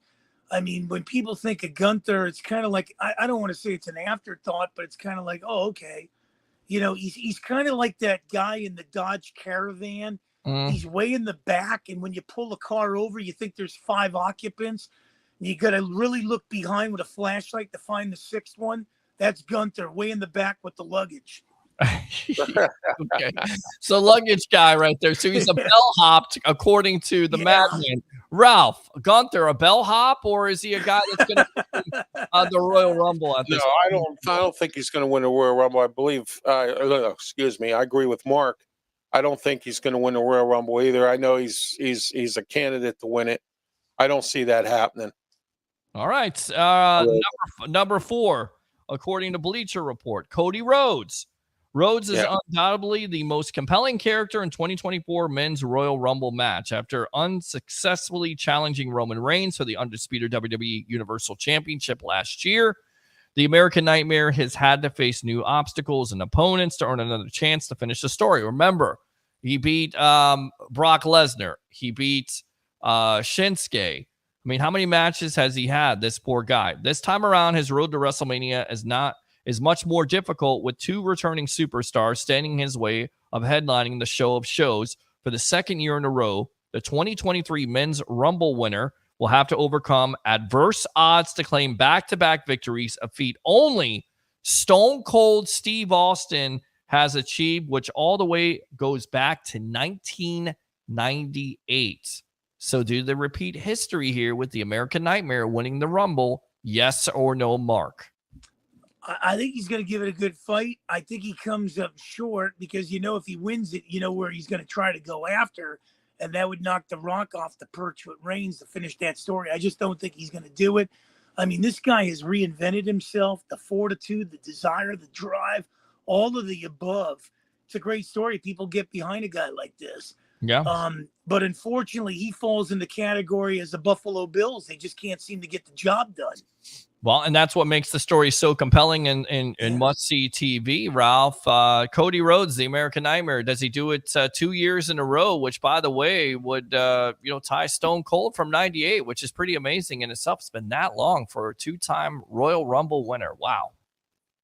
He could do it. Who do you have that's prominent to even go up against Roman Reigns or Seth Rollins? I think Cody Rhodes or CM Punk. It has to be one of them 2 guys. Peter and Mark, because if it's not, I don't know who else it could be. Again, I'm just, I think it's going to be JD McDonough. Oh my God. Please, not that guy. All right. Number 3 here, Becky Lynch. This year's women's Royal Rumble match is less predictable than its counterpart. Nonetheless, Becky Lynch is a favorite to win for a second time following a strong year in 2023. The man has often talked about her goal to become the first woman to win annual event twice, and another victory on Saturday would allow her to test herself against Rhea Ripley on the grandest stage of them all. The 2 have crossed paths a few times, but their confrontation on the January 15th edition of Raw would suggest that this highly anticipated match will finally happen at WrestleMania 40. However, Lynch must get past one of her fellow horsewoman first. Becky Lynch, the man. Does that make sense for her to win the Rumble? Well, yeah, it does. Well, I think it does to a certain extent, guys. But I think she's held titles and all that, so you want to give it to somebody. I'm telling you right now, my money's on Nia Jax. This is a lady that kind of felt well. Bro, really? Come on, Mark. Kind of fell out of the company. Mark, maybe Nia Jax, who hurt Becky Lynch, who's hurt every wrestler that she wrestles all the time. She is a nightmare in the ring. Nia Jax is going to be your Royal Rumble winner. Why? Well, wait a minute now, because it could lead to a prelude here to where I was saying you start to win it, and then you align yourself with the bloodline. There's ties there. So hey, I mean, it's as crazy as this may sound, they thought, with the world's worst handicapper, I said, keep watching out for these Ravens in week 4. Well, now here we are in Championship Sunday. So I can pull something out of the hat here, and maybe this is the one from left field where you got to adjust the mirrors. I'm going to go with Nia Jax. All right, Nia Jax. Ralph, Becky Lynch, Nia Jax, who? Who do you think? Well, I think it's either going to be Becky Lynch or Jay Cargill. They have to start going somewhere. One. I love Jade Cargill. Let me just say, don't forget Naomi's coming back. Well, and you Sasha know, Banks. We'll see about that. Yeah. Yeah, Naomi. Well, we'll see about Sasha Banks. Sasha 'Cause a Banks lot of too. people Yeah. think Sasha Banks could be coming back also. Yeah. If the three of them are coming back, this Mm-hmm. women's division for the WWE is going to be tremendous. Superior. I mean, it's going to be very tremendous. And as soon as Charlotte Flair gets back, oh my, this women's division is going to knock your socks off. It's going to be so great with all that. And AEW better be careful because their women's division stinks. My buddy's texting me. He said the Barefoot Valhalla could win it. Very true. Very true. She's probably a better wrestler. No, Piper Niven. Piper Niven. Enough of you right now. Be quiet. I know. All right, Peter, it's all about fun. JD McDonough. I mean, come on. yeah, JD McNutt. Oh, God, the Smurf. Yeah, right. Yeah, him. Whatever the hell his name is. All right, number 2. Truth. Yeah, R-Truth is a talented wrestler. That guy does not get enough pub. I mean, everybody thinks he's a joker, but that guy, he's a technically sound wrestler. He's great on the mic. He's over with the fans. That guy deserves a shot. He's been in the business for a long time. He's doing some great work right now. All right, number 2, Bayley. Bayley has quickly become a plausible and popular prediction to win the women's match thanks to her ongoing storyline with Damage Control. The group leader has found herself at odds with stablemates since Asuka and Kairi Singh have joined. The tension between the role model and the other 4 members has made for some great segments. As for her past catch-ups with her, it's hard to not sympathize with the 34-year-old as she scrambles to maintain control of the faction she created. Of course, it will lead to a showdown with Io Sky and potentially her first face turn since she abandoned the hugger gimmick in 2019. So Bayley winning the Royal Rumble. Is that must-see TV, Mark? Yeah. That's not happening. Bayley is gone. You ever see a car go off a cliff? Yeah. And everybody's got the searchlights trying to find the car, and all you see is the back fender, and they don't realize somebody's still in the car down there for a day or so. Well, Bayley's one of them people that has definitely fallen off a cliff and nobody can find her. There's going to be a face turn here. Unfortunately, she's not going to win no Royal Rumble to challenge Io Sky. She's going to just go in, her own little, corner there for a while, get some sympathy notes, and then try to come back and resurrect herself or reinvent herself. No, she's going to fight Michael Cole in a match. Oh, you shut up, Ralph. And be quiet. She's not doing that at all. She will eventually face Io Sky, but Ralph, do you think she wins the Rumble? Is that the right thing to do for her? I don't think she wins the Rumble either. I agree with Mark on that one. Again, I don't think she's going to win. I'm taking Jade Cargill or Becky Lynch. Those are my 2. Yeah, I think you definitely are right about that. Jade Cargill would be definitely a surprise, and a lot of people would be critical, but what she's done in the business overall, maybe not in WWE, but in AEW, she's already a star. That would be shocking. And then on top of it, a Sasha Banks. I definitely think that's the wild card. But I got Nia Jax. We don't know if she's coming back. We don't know where she's going yet. You don't know. All right. Number 1. Who do we think is number 1 to win the Royal Rumble according to Bleacher Report? CM Punk. Very good. Yeah. CM Punk. It still feels surreal that CM Punk will compete in his first Royal Rumble match in 10 years this Saturday. 10 freaking years. We're getting old, guys. The controversial superstar still hasn't taken part in a televised WWE match since his return at Survivor Series in November, but this could be the year he finally wins the iconic Battle Royal. When the straight-edge superstar left WWE in 2014, he expressed frustrations that he never headlined WrestleMania. By the way, how is that possible that such a talented wrestler who's great on the mic, who's over with the crowd, that you can easily book him with any wrestling superstar, has never headlined WrestleMania, guys? CM Punk has never headlined WrestleMania. Well, I think this may be the year. When he made a shocking return, he signed with Raw and immediately set his sights on the Rumble with his renewed goal to compete in the main event for the Showcase of the Immortals. With a marquee matchup against Seth Rollins looming, the Second City Saint stands out as the top pick to win the men's Rumble match. It's a more feasible way to put him back in the title picture within the next 3 months and the best use of his star power to build an encounter befitting the greatest stage of them all. Just think about it. How many returning names went on to win their first match at a Rumble match? It may have seemed unthinkable a few years ago, but Punk has the best odds to win. So, worst handicapper of all time, Mark Mancini, former XPW announcer. Are you betting on CM Punk to win the Royal Rumble on Saturday night at Tropicana Field? Yes or no? I moved all my chips to the center of the table, and one of the reasons why is the whole locker room hates him. Seems like you saw the way he left WWE the first time. He's gone through turmoil. He's gone, kind of looking at himself in the mirror, eating a little humble pie, trying to resurrect himself.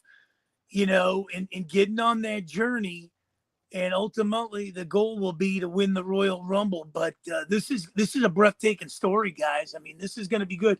Cody Rhodes' story is good, but this one is much better because this is a guy that everybody seemed to hate. Everybody's kind of said he's crazy. Nobody liked him when he walked out. But there was one thing, he kind of stood up for the whole locker room. They just didn't see it that way because he was tired of these part-time wrestlers. Now he's going to get his due come Saturday. But now he's a part-time wrestler, right? Makes sense. It all goes in circles in the circle of life. Ralph Williams, CM Punk, the Second City Saint. Is he your Royal Rumble winner at Tropicana on Saturday? Yes or no? Yes. Yeah, I believe he is. Yeah, he's going to win it. Okay. All right, guys. And finally here, we'll wrap this up. It's going to be him or Damian Priest.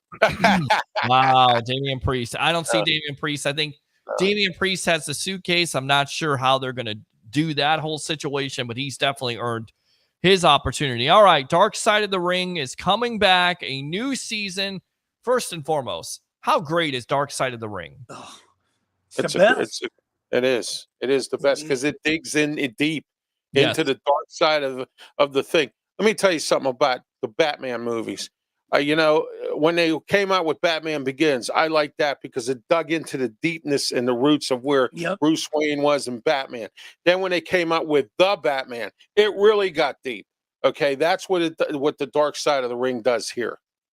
You're right. You're exactly right. All right, the topics this season, guys. Chris Adams, Sensational Sherry, Terry Gordy.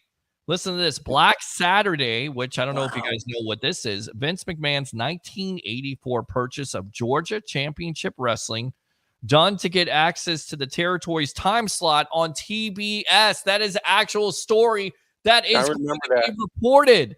Amazing. Chris Cole, never heard of it. The Sandman, ECW, great stuff. Earthquake too. Harley Race. Oh God, King Harley. Buck Bagwell and Brutus the Barber Beefcake. Kurt Angle was reported to be on there, but they already kind of did a biography on Angle on WWE, so they didn't know how much more they could explore it. Mark, out of those stories of wrestlers, what are you most looking forward to? What show this season for Dark Side of the Ring? I like Bruce the Barber Beefcake. Okay. The Barber Shop. That's going to be an interesting one. King Harley Race. Sensational Sherry. Wow. That's 3 right there. And I'm surprised you didn't say your man right there, the Sandman, because you were an XPW. Yeah, Sandman, and he was in XPW with us too. Kind of like Terry Gordy, kind of like those.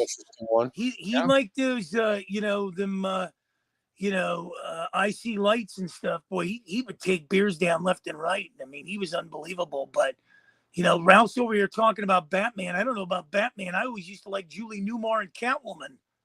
There you go. All right, so Ralph, what are you looking forward to this season for Dark Side of the Ring?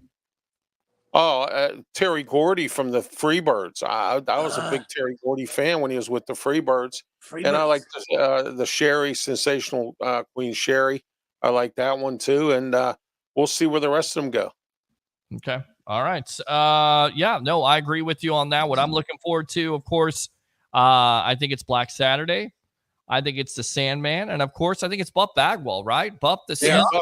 WCW. Yeah, that's going to be a good one. Yeah. He was – and what's sad is they had a first match, which I believe at the time – I'm trying to think who the first match was. I thought it was Buff Bagwell. Was it Buff Bagwell and Booker T, or was it somebody else?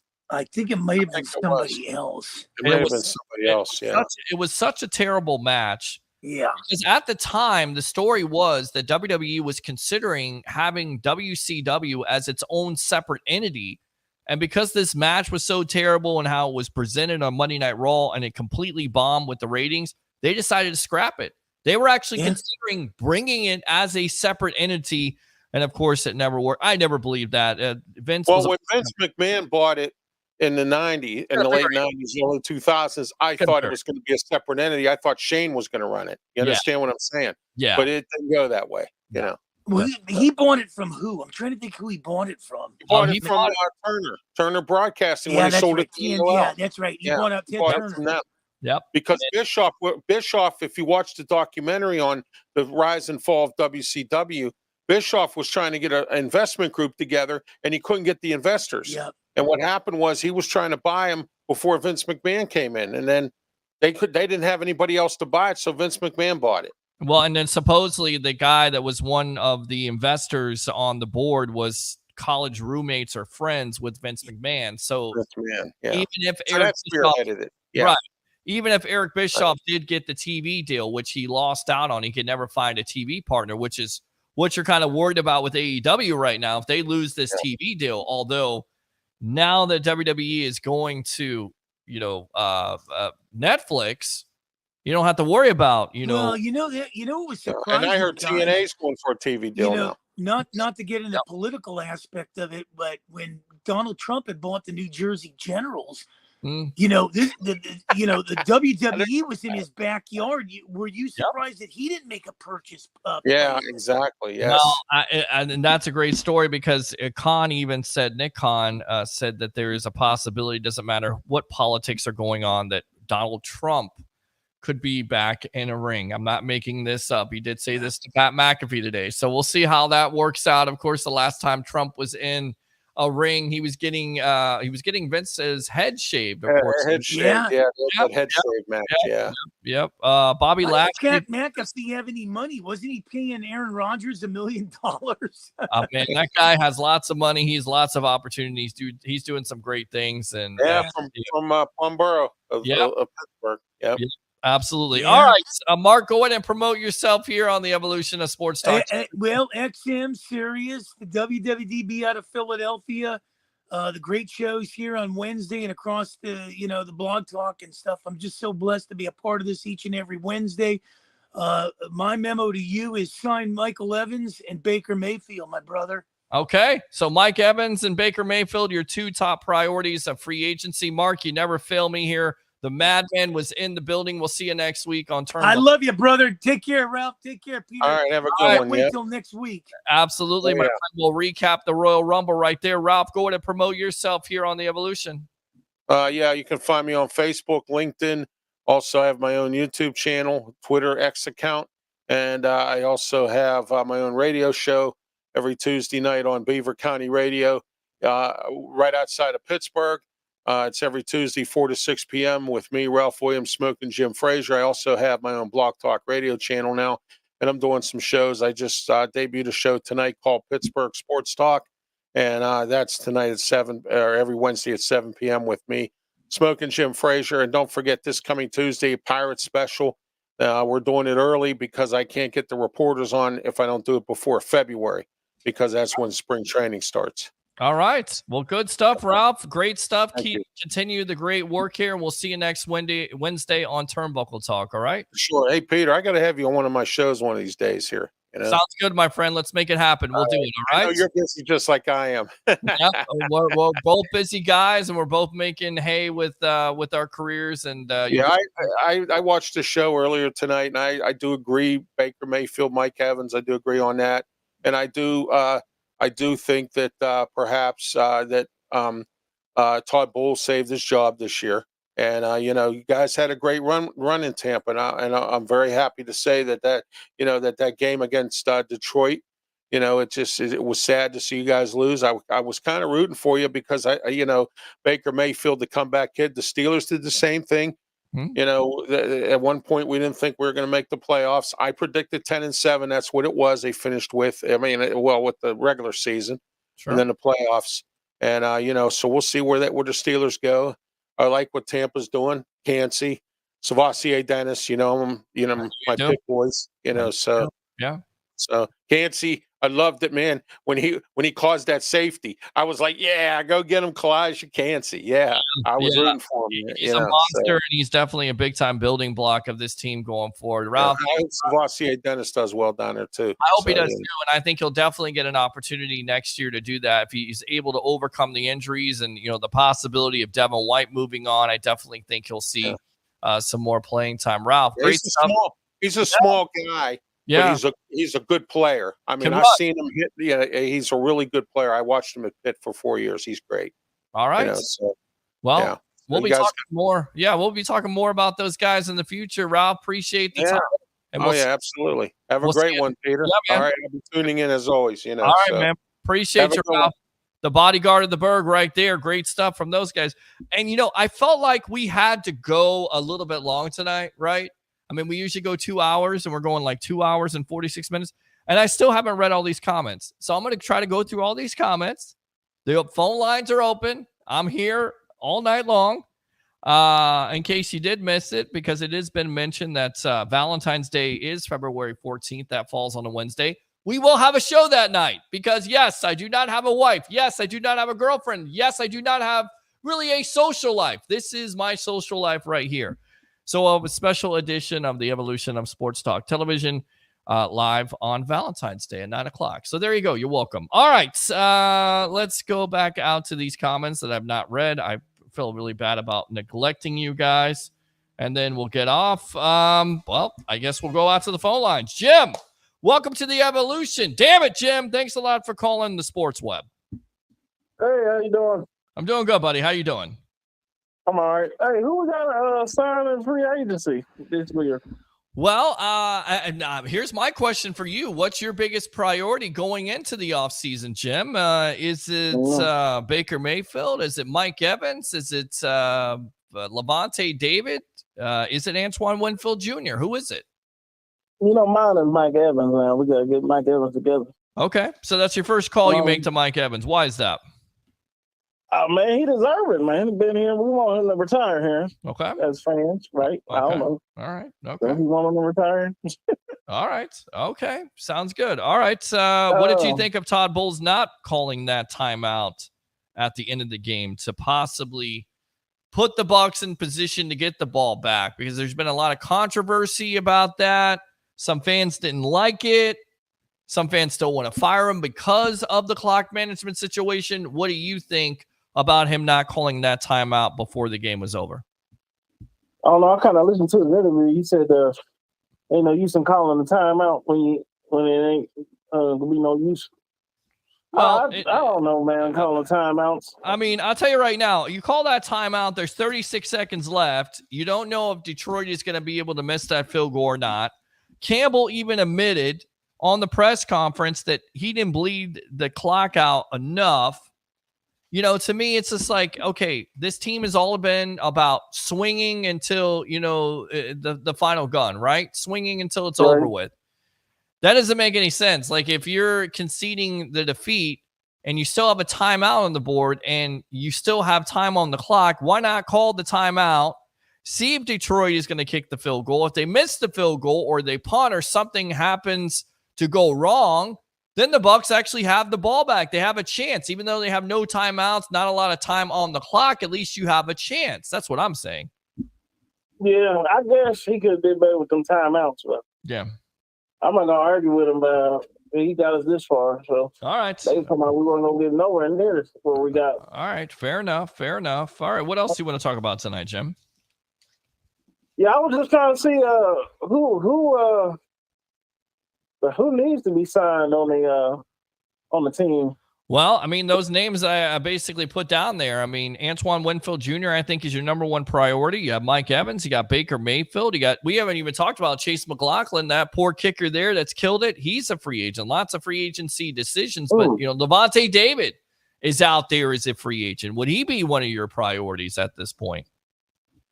Shit, I don't know. I'd have to put him on the back burner and see who I had to sign first. Yeah, I definitely would do. Mike Evans and Junior. Okay. Okay. Winfield Jr. and try to get them signed up. All right, Jim. What And else? then we got to figure out what we're going to do with Baker. Well, I mean, that was the debate tonight. If you watch that, the two guys, Harry the Greek and Leo, are trying to tell me, it's a wife's decision where, and I get it, they're going to definitely be joint. It's going to be a joint decision where, and what they're saying is that Baker would take more money from somewhere else, and I just don't buy it. I think he actually may take less money to be here because he is so comfortable, and I still think the Bucs can pay him enough money. The deal for me is, you take less money and you're able to sign a Mike Evans and somebody like that. I'll tell you what, Jim, hold on a sec here. Stand by. I got Jim on the line. We'll finish up with Jim and we'll come out to you. All right? Stand by. Stand by. All right, hold on. Go ahead, Jim. Yeah. Go ahead. Finish up, my friend. Yeah, man, I just wanted to call you. I missed you guys earlier. I was running around doing some. Well, we missed you too, man. We're on for about 3 hours tonight, and also if you didn't catch my announcements, whether you're single or not, we'll have a special edition of the Sports Web on Valentine's Day on Wednesday night. How about that? All right, man. Yeah, get you a woman out there, Peter Blake. Well, I ain't working on that right now. I'm just working on this career. So we got no social life here. We got social life here on the Sports Web. We got free agency here in the next couple weeks. So we're going to be hitting it hard and trying to give you as much Bucs news and Lightning and Rays and everything else. So we'll have a show on that Wednesday night. So definitely tune in, Jim. Okay. All right, I'll be listening in. I missed some of you guys earlier, but all right, I'll re-listen to it. It's always there for the taking, my friend. All right, anytime you want it. All right, good stuff, Jim. Appreciate you. Let me go back out to the phone lines. What's your name? Where you calling from? You're on the Evolution. Peter Blake, this the one and only Frankie, baby. Victory Monday checking in, baby. What's going on with you, man? buddy? How you doing? What's going on, baby? Oh man, we're going about almost 3 hours here. We're talking, biggest priorities for the Bucs. Let me ask you, Frankie, baby, who do you like here? Do you like Baker Mayfield as your number one priority? Antoine Winfield Jr., Mike Evans, or Levante David? Man, listen, that's a hard conversation to have, man. Well, that's the kind of conversations I have on here. Come on, the one thing I always tell people when it comes to Levante David and it comes to Mike Evans, it becomes a little personal with them, man, because we pretty much don't raise them, man, from they was kids. You know what I'm saying, man? We watched them transition into men. They got families now, and we watched their game elevate. Over time, we went through the trials and the tribulations with them, watching, the mistakes they made. Peter, I don't know if you remember, it's a game I remember, Mike Evans' rookie year. I don't know if you remember, we was playing the Carolina Panthers. Yeah. And no, I'm sorry, it was the Rams. Was it the Rams or was it the Washington? I want to say it was the Rams, and I remember Mike Evans gets knocked out. He went down as if he was in college. Yep. And he thought that the rules applied the same as the NFL. Correct. And we ended up, they did the 10-second runoff. We ended up losing the game. Correct. I was what I'm saying? And it's small things like that you remember. You watch that game elevate over time, man. And all these years we've been with him, and he's just one of those guys you want to retire as a Buccaneer. Him, Levante David, I cannot see either one of them in somebody else's uniform. I can't either. It's with Antoine Winfield. Antoine Winfield is a dog, man. Like he came into the league. And one of your shows, previously we talked about this, and I asked you, like, how did you feel about all these, greats that we saw come before their kids, and are they living up to the expectations of the fathers? You got the Marvin Harrison Jr.'s coming up. You got the Asante Samuel, his son. You know what I'm saying? Antoine Winfield Jr. Like, these guys are coming behind their fathers, and how would their games will they reflect the game of their fathers? You know what I'm saying? And Antoine Winfield has done that, and he has been a dog. And I can't see us losing him. Baker Mayfield, I would absolutely re-sign. It's a lot to go along with this. I wasn't a fan of Baker Mayfield. I was not a fan of Baker Mayfield. I'm gonna be honest with you, Peter. I wasn't a fan of Tom Brady. I'm gonna be completely honest with you. Why were you not a fan of Tom Brady besides the fact of I was not a fan of Tom Brady because I've been on the opposite end of how we say this, man. You know, when him being on the AFC side of the ball and a lot of ass whippings. Yes. Yeah, a lot of them, Pete, a lot of them. Yeah. And to see them go to all those Super Bowls to get all that glory, man. And it was just, I just always felt like the league was always for him. You know, Tom Brady could do no wrong. And I'm starting to feel the same way about what's the younger name over there in Kansas City? Oh, Patrick Mahomes. Patrick Mahomes. I think that's the baby goats. I think that's curly head. That's what I call him. I call him curly head, man. That's the new face, man. But you know, when he came to Tampa and we got a chance to hear the guys talk about him in the locker room and how he galvanized the locker room. And you know, it was almost like some boss shit. Like he walked in, it was like a respect that he commanded. Yep. And it was like something that we missed, you know, in that locker room. And I was like, well, damn, you know, I could rock with that. You know what I'm saying? And you know, people had they had their words about it. He was like, well, you know, you only did this because of Tom Brady. You know, we could say that shit about the New Orleans Saints. A lot of people never really talk about that. Yep. You know, the Saints didn't draft Drew Brees. No, they got him in free agency. He nearly went to Miami, and he also nearly went to Tampa. A lot of people don't know this, but you know, John Gruden at the time, of course, he was trying to look for a quarterback, and I guess he passed on him. Which, by the way, did you know this? And I found this out a couple months ago, and I mentioned this to my friend who's a big time Raider fan, and I like to dig it in. You know, like he's got the scab already being a Raiders fan because he got dominated by the Bucs in Super Bowl 37. But I got to keep on digging it into him. You know, Franco, I got to keep on doing it. And I told him, I said, can you believe that the Raiders and Dana White brokered a deal where Tom Brady and Rob Gronkowski were going to go to the Raiders, and John Gruden said, nah, we're good with Derek Carr. We're going to go with Derek Carr over Tom Brady. And I looked at my friend and I said, you know what that means? That means that your coach that you love, and John Gruden, who, by the way, beat you with the Bucs and won a Super Bowl, which you still have not done here in the last 25 to 30 years. You had an opportunity to get Tom Brady, and John Gruden passed up on him. How does that make you feel? And he looked at me and said, basically, F you. And I loved every minute of it. Wow. I cannot believe that. Like, can you believe, like, San Francisco, Franco, had an opportunity to get Tom Brady, and they went with Jimmy Garoppolo. And nobody knew that. Porn star Jimmy. That's what they call him. Porn star Jimmy. Because ever since he's got with that porn star, he hasn't been the same that was since. The guy, and nobody knew who Tom Brady was talking about. Yeah. When he said that you chose him over me. Yeah. He didn't know. Wow. Yeah. And that's why he threw 4 touchdowns. And remember, Tampa Bay absolutely stopped the hell out of the Raiders there in Vegas. Was a 45-20 through 4 touchdowns. Oh, man, I love that. Was the reason why. No fans in the crowd. Yep. It was a quiet environment. Yep. You know what? Honestly, I don't even see how they played the game in that environment. To be honest with you, I don't either. I couldn't see myself playing a game like that. I couldn't.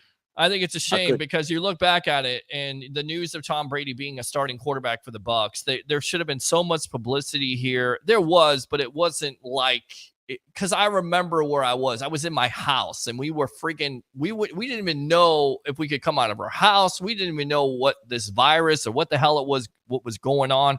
We didn't even know we would have sports. So I remember going live every night and having the rumor thrown out there. What if Tom Brady chooses the Bucs? And I said, why would he choose the Bucs? And then I'm thinking, why wouldn't he choose the Bucs? You've got Evans, you've got Godwin. Built this team up. Had this conversation, man. I shit you not, bro. I remember I was sitting in the cigar lounge, and when the rumor came up, when Adam Schefter came up and said it was a possibility, in the back of my mind, I'm like, no, I don't want Tom Brady here. Yeah, I did not want Tom Brady here, and I didn't want the influx of fans running here from Boston.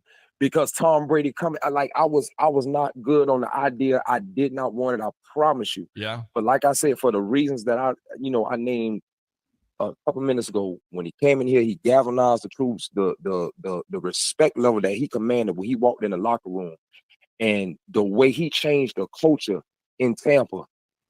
We have a winning mindset now. Yeah. And that's the mindset that Tampa fans have now. Like, we supposed to run this shit. Oh yeah. It goes through And us. I'm all about it. Yeah, I am too. And I think Baker, has that swag, has that confidence. I think the reason why a lot of people like him and have grown to like him and didn't like him at first is because they thought, he's a cocky guy and he's all about himself and he makes bad decisions. And that's fair to say throughout his career because he was a young kid. And every quarterback doesn't develop on the same pace. Every quarterback's not going to be Josh Allen or Patrick Mahomes. But then you see how tough he is, how durable. Even when he's injured, he's still playing through those injuries, and how bad he wants it, how he wants to lead this team when you need a third down. And this started in the first game. You have to agree. This started in the first game versus the Vikings. You need that key third down, and he's putting his shoulder down. He's telling the defender, get your weight up, boy. I mean, that's the kind of stuff you were missing from last year. And I think that's where a lot of Bucs fans bought into him. And again, I'm not saying he's a perfect quarterback. Hell, I'm not saying he's Brady. But I tell you right now, if they got an opportunity to re-sign him, I think they definitely re-sign him. Now, Franco, we got into a debate tonight with Leo Haggerty and Harry the Greek. Harry thinks he could sign to another team. And I say, I'll bet somebody $1,000 that he signs with no other team besides Tampa, simply because of the factor. And they said, well, he's got to go home to his wife and explain the money. Well, first, Tampa Bay is a great place to live. Second, you want that continuity. You want that consistency. You don't want to reset again and go into a new offense. That's the reason why I think he re-signs. And I think, maybe he signs for less money to be in Tampa because you want to bring back an Evans. You want to keep everybody happy here. What do you say? Well, see, the thing about that is, my philosophy on that, and I'll take it back. I'll take it back to our original Super Bowl winning team. Yeah. Of course, we're living in a different time now. But the one thing that I always tell people about that original squad, if you had that many Pro Bowlers, Hall of Famers, however you want to look at it, on one team at this day and age, and everybody was about self and getting the bag, we would have never won a championship. Yeah. Think about it. Yeah.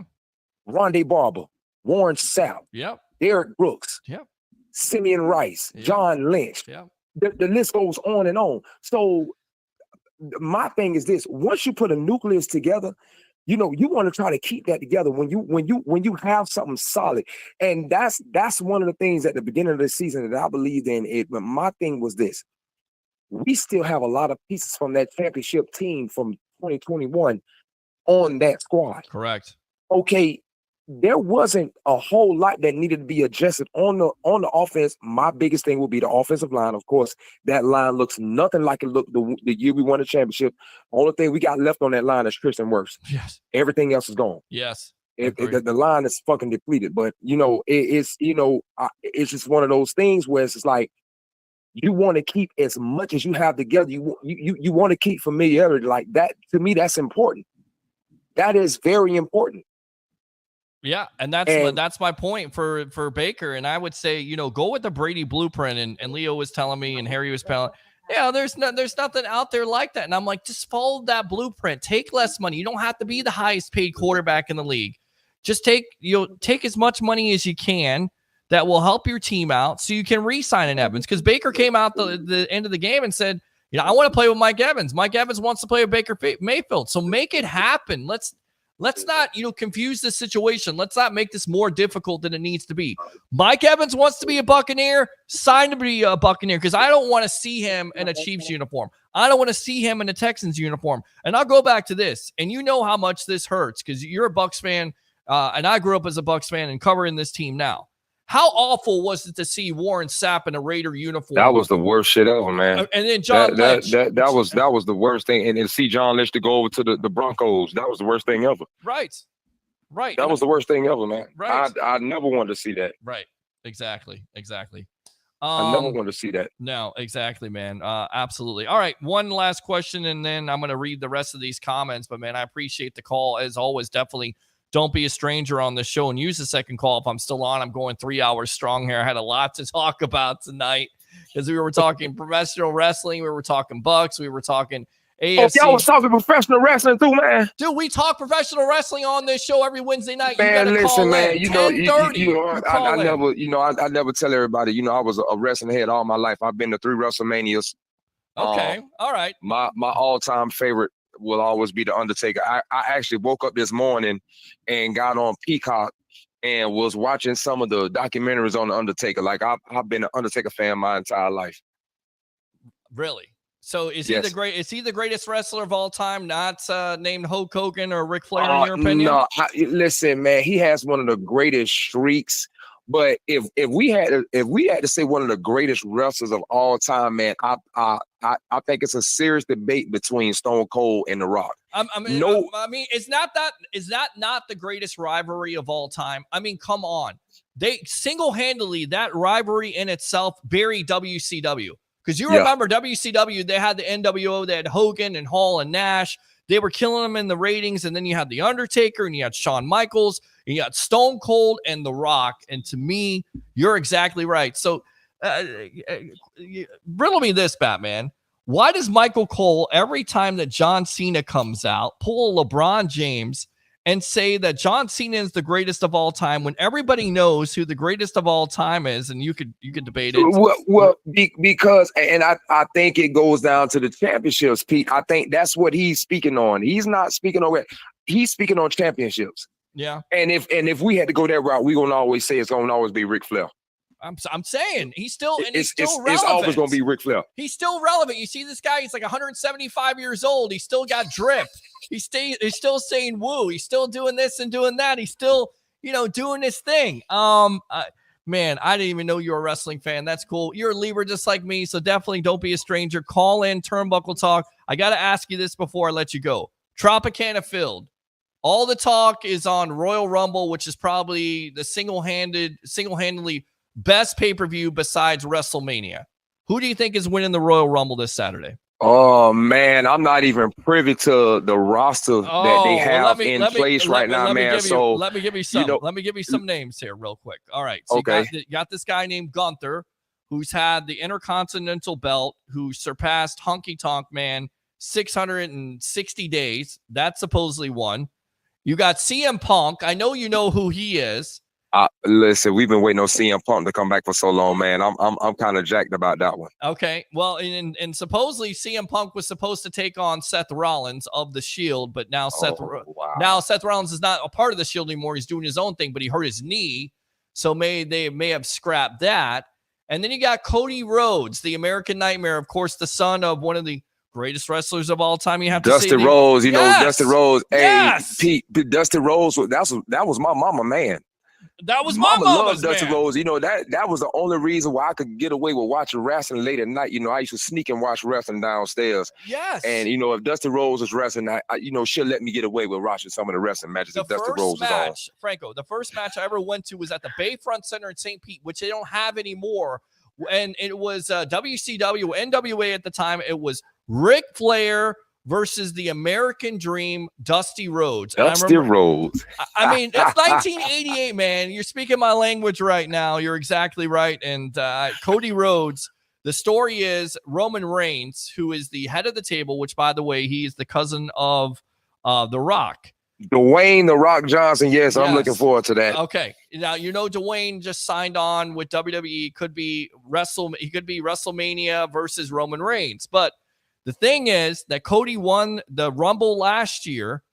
He faced Roman Reigns. He lost because a lot of people expected him to take the title off. So Roman Reigns has had this title as long as you're talking about Hogan. You're talking about some of the greatest title holders of all time. Well, everybody expects Rhodes to finally take the title off of Reigns, and now it may be The Rock versus Reigns. So there's intrigue there, man. So all I'm saying is, if you're a wrestling fan and you got Peacock, you've got to watch. It's at Tropicana Field. It's the Royal Rumble, man. Damn Peacock, Pete. I'm going to be there, man. I want to see it live. Bro, if you're going to be there, you got to let me know if you got tickets because I want to go. And everybody makes fun of me like, you're wrestling. I've been a wrestling fan since I was a kid. And Listen, man. I still go back and watch matches on YouTube all the time. It's certain Yes. things that I recall, and I like to go back and relive. But the storylines, the hype, the build-ups, and that's why I say The Undertaker is one of my favorites because if you think about everything that he's been through, all the characters that he's flipped, the whole storyline with Kane, and how he's just held that torch throughout the years. He has one of the best stories in wrestling. Like you can't deny that. No, you can't deny that. It's a great. And then they become the brothers of destruction, and they tag up. I mean, there's so many amazing stories, man. We could talk about this all night long. Man. I appreciate the call. Yes, definitely call my show sometime. Listen to Turnbuckle Talk. We have it every Wednesday night at 10:30. We talk professional wrestling. Anytime you want to talk anything on this show, you're more than welcome, my friend. Thanks a lot for the call. Sir. All right, Will man. do. All right, Pete. Good talking to you, brother. All right, man. Go Bucs. Yes, sir. All right, now. All right, good stuff there. So there you go. We're over 3 hours. How about that, huh? I'm still going to read the comments. Still going to read them. Because that's what I do here on this show. I read comments. Or I'm going to take another call. So I'm going to go out to Jim. Jim, damn it, Jim. You're using your second call. What do you got to say? Yeah, y'all got to talk about that wrestling. Y'all leaving out Goldberg out them legends now. Goldberg was out there doing his thing. Well, Goldberg was definitely out there doing his thing. And, of course, he had the undefeated streak. Of course, who does he lose to eventually? Who did he lose to his streak? Who did he lose streak? Lost to Kevin Nash and Scott Hall. Okay. Remember? Scott Hall with the cattle prod. I think it's 173-0, and then he finally loses to Kevin Nash. So there you go. Okay. Yes. Yeah. Goldberg. Yeah. Man, he was a good wrestler. Yeah, I think he wants to. I think he wants to get back in the wrestling. He's really pissed off at Vince McMahon. That's what he's been talking about the last couple of weeks, because Vince was supposed to promise him a retirement match because he put over Roman Reigns. He lost to Roman Reigns, so he was supposed to have some type of retirement match, and he never had that. So he may go to AEW eventually, believe it or not. How old is Goldberg now? Ain't he getting up there? Oh, man, he's like 60 years old, bro. We're getting old, Jim. Jesus Christ. We're getting old, bro. We're getting old, man. I remember. Yeah, he up there with, what you talking about, old, John Cena's like 47. Ric Flair's over 70. He's over 70 years old. Yeah, he's like 75 or something, bro. He's still around town. He's just hanging out. Yeah, he's just hanging out. He's still young. He's still young at heart. He's still doing it, man. He's styling and profiling with the Rolex watch. I mean, who doesn't love Ric Flair? So, man, that's a legend. Yep, it is a legend. So hopefully, hopefully the Rock get in there and do some mix up. Well, I mean, The Rock is you know that the Rock has now joined the board of directors, so he is a part of WWE and TKO and Endeavor, which they all joined up. So he's a part of that. He's getting $30 million extra to do that job, and there's talk that he's going to take on his cousin in Roman Reigns. What would you like to see that, huh? Yeah, that'd be fun to watch. Oh man, I tell you, that'd be a hell of a match, right, Jim? Yeah, I hope I get some new faces in wrestling too. Well, that's what I'm saying. Like, and that's the reason why you got to do Cody versus Roman Reigns at WrestleMania. You can't be just doing, The Rock versus Roman Reigns. You got to wait for that. You got to let that percolate. Right. You got to give it a year here. We haven't promoted this enough. You got to promote it more. That's what wrestling is all about, Jim. Oh yeah, man. I hope it keep going. I used to. When I was young, I had the story of they would come to my school and they would always get the bad kids. So I told my mom and because the cops, it was a cop program. Yeah. Like a dare or something like that. Sure. I told the cops, man, why you always take the bad kids? So they had me come along. I think it was back when the sumo wrestler. Yeah. Yokozuna. I think Jake the Snake. Jake the Snake Roberts. Yeah, I remember those times. Yeah, with the snake. It was a good old time I had. What a terrible gimmick, by the way. You're Jake the Snake Roberts, and you're the opposing wrestler, and you got to get bit by a snake. And by the way, this is a true story that Randy Macho Man Savage, the late great Macho Man Savage. Oh yeah! He got bit by that snake, and it was supposed to be depoisoned. Not depoisoned. That's not the right word. It was not. It didn't have venom. No. Defang? Yeah, defanged. Well, you watch the replay of it where the snake attacks Macho Man, and that damn thing draws some blood. Now, I didn't poison him, but I would have killed that mother if he would have did that to me.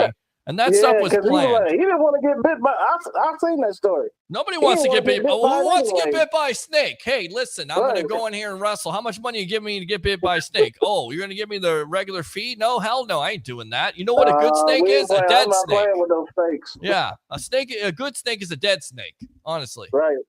I mean, I don't understand it. Like So Yokozuna sat on this damn snake. He needs to set on the snake, kill the snake.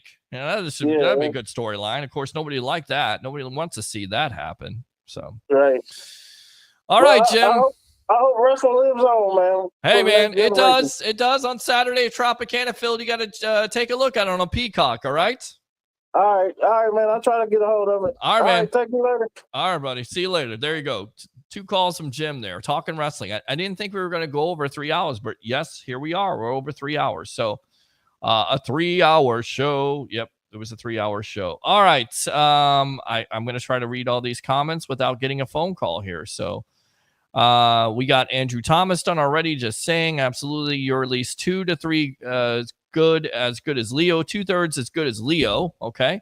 Thank God the Greek is here, says Roger Shue. Thank you. We want Trask, a nonsense again. That's a team-friendly deal for Baker. I would do that in a heartbeat. You're alive? Absolutely. Dave says Baker signs for $27 million per year, 4 years with $65 million guaranteed. Like it, Dave. Dave says Evans signs for 3 years at 25, 4 years with a $55 million guaranteed. Okay. Oh, yeah. Trevor says Baker, MK13, Tweezy, which would be Antoine Winfield Jr., Big Tristan, and Levante David. Bring him back. I like it, Trevor. Baker's no slouch when it comes to promotions and endorsements. Exactly. He has Progressive still, does he not? He's still doing those insurance commercials, I think. I believe that is Zach Mitchell. Jason Light will...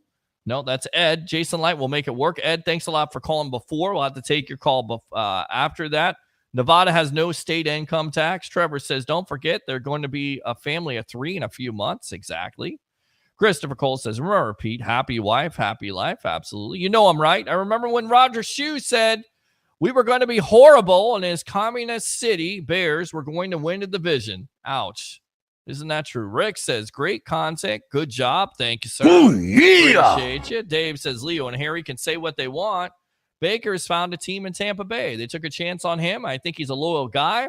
He's going to take a discount in Tampa Bay. Also get Mike back. Good stuff, Dave. You brought it tonight. Cole, it's extremely scary when Harry and I agree. God help me. I do.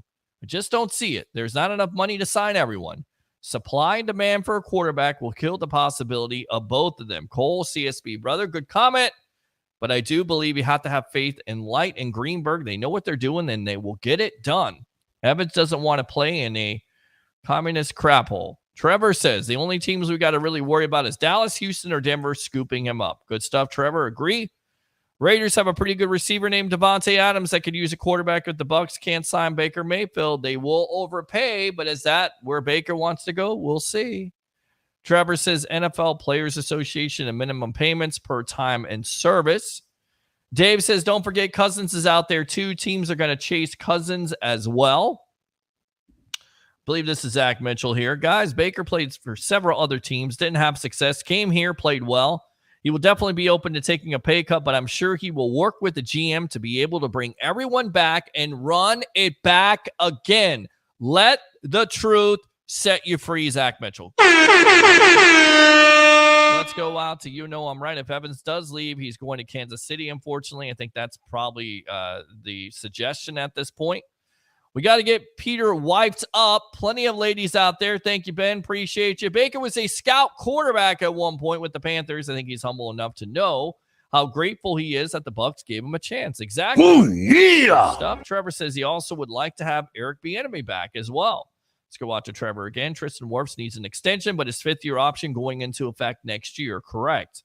Dave, Baker wants to win a Super Bowl, prove a lot of people wrong. Also, maybe that's another reason to take a discount. Exactly, Dave. You understand.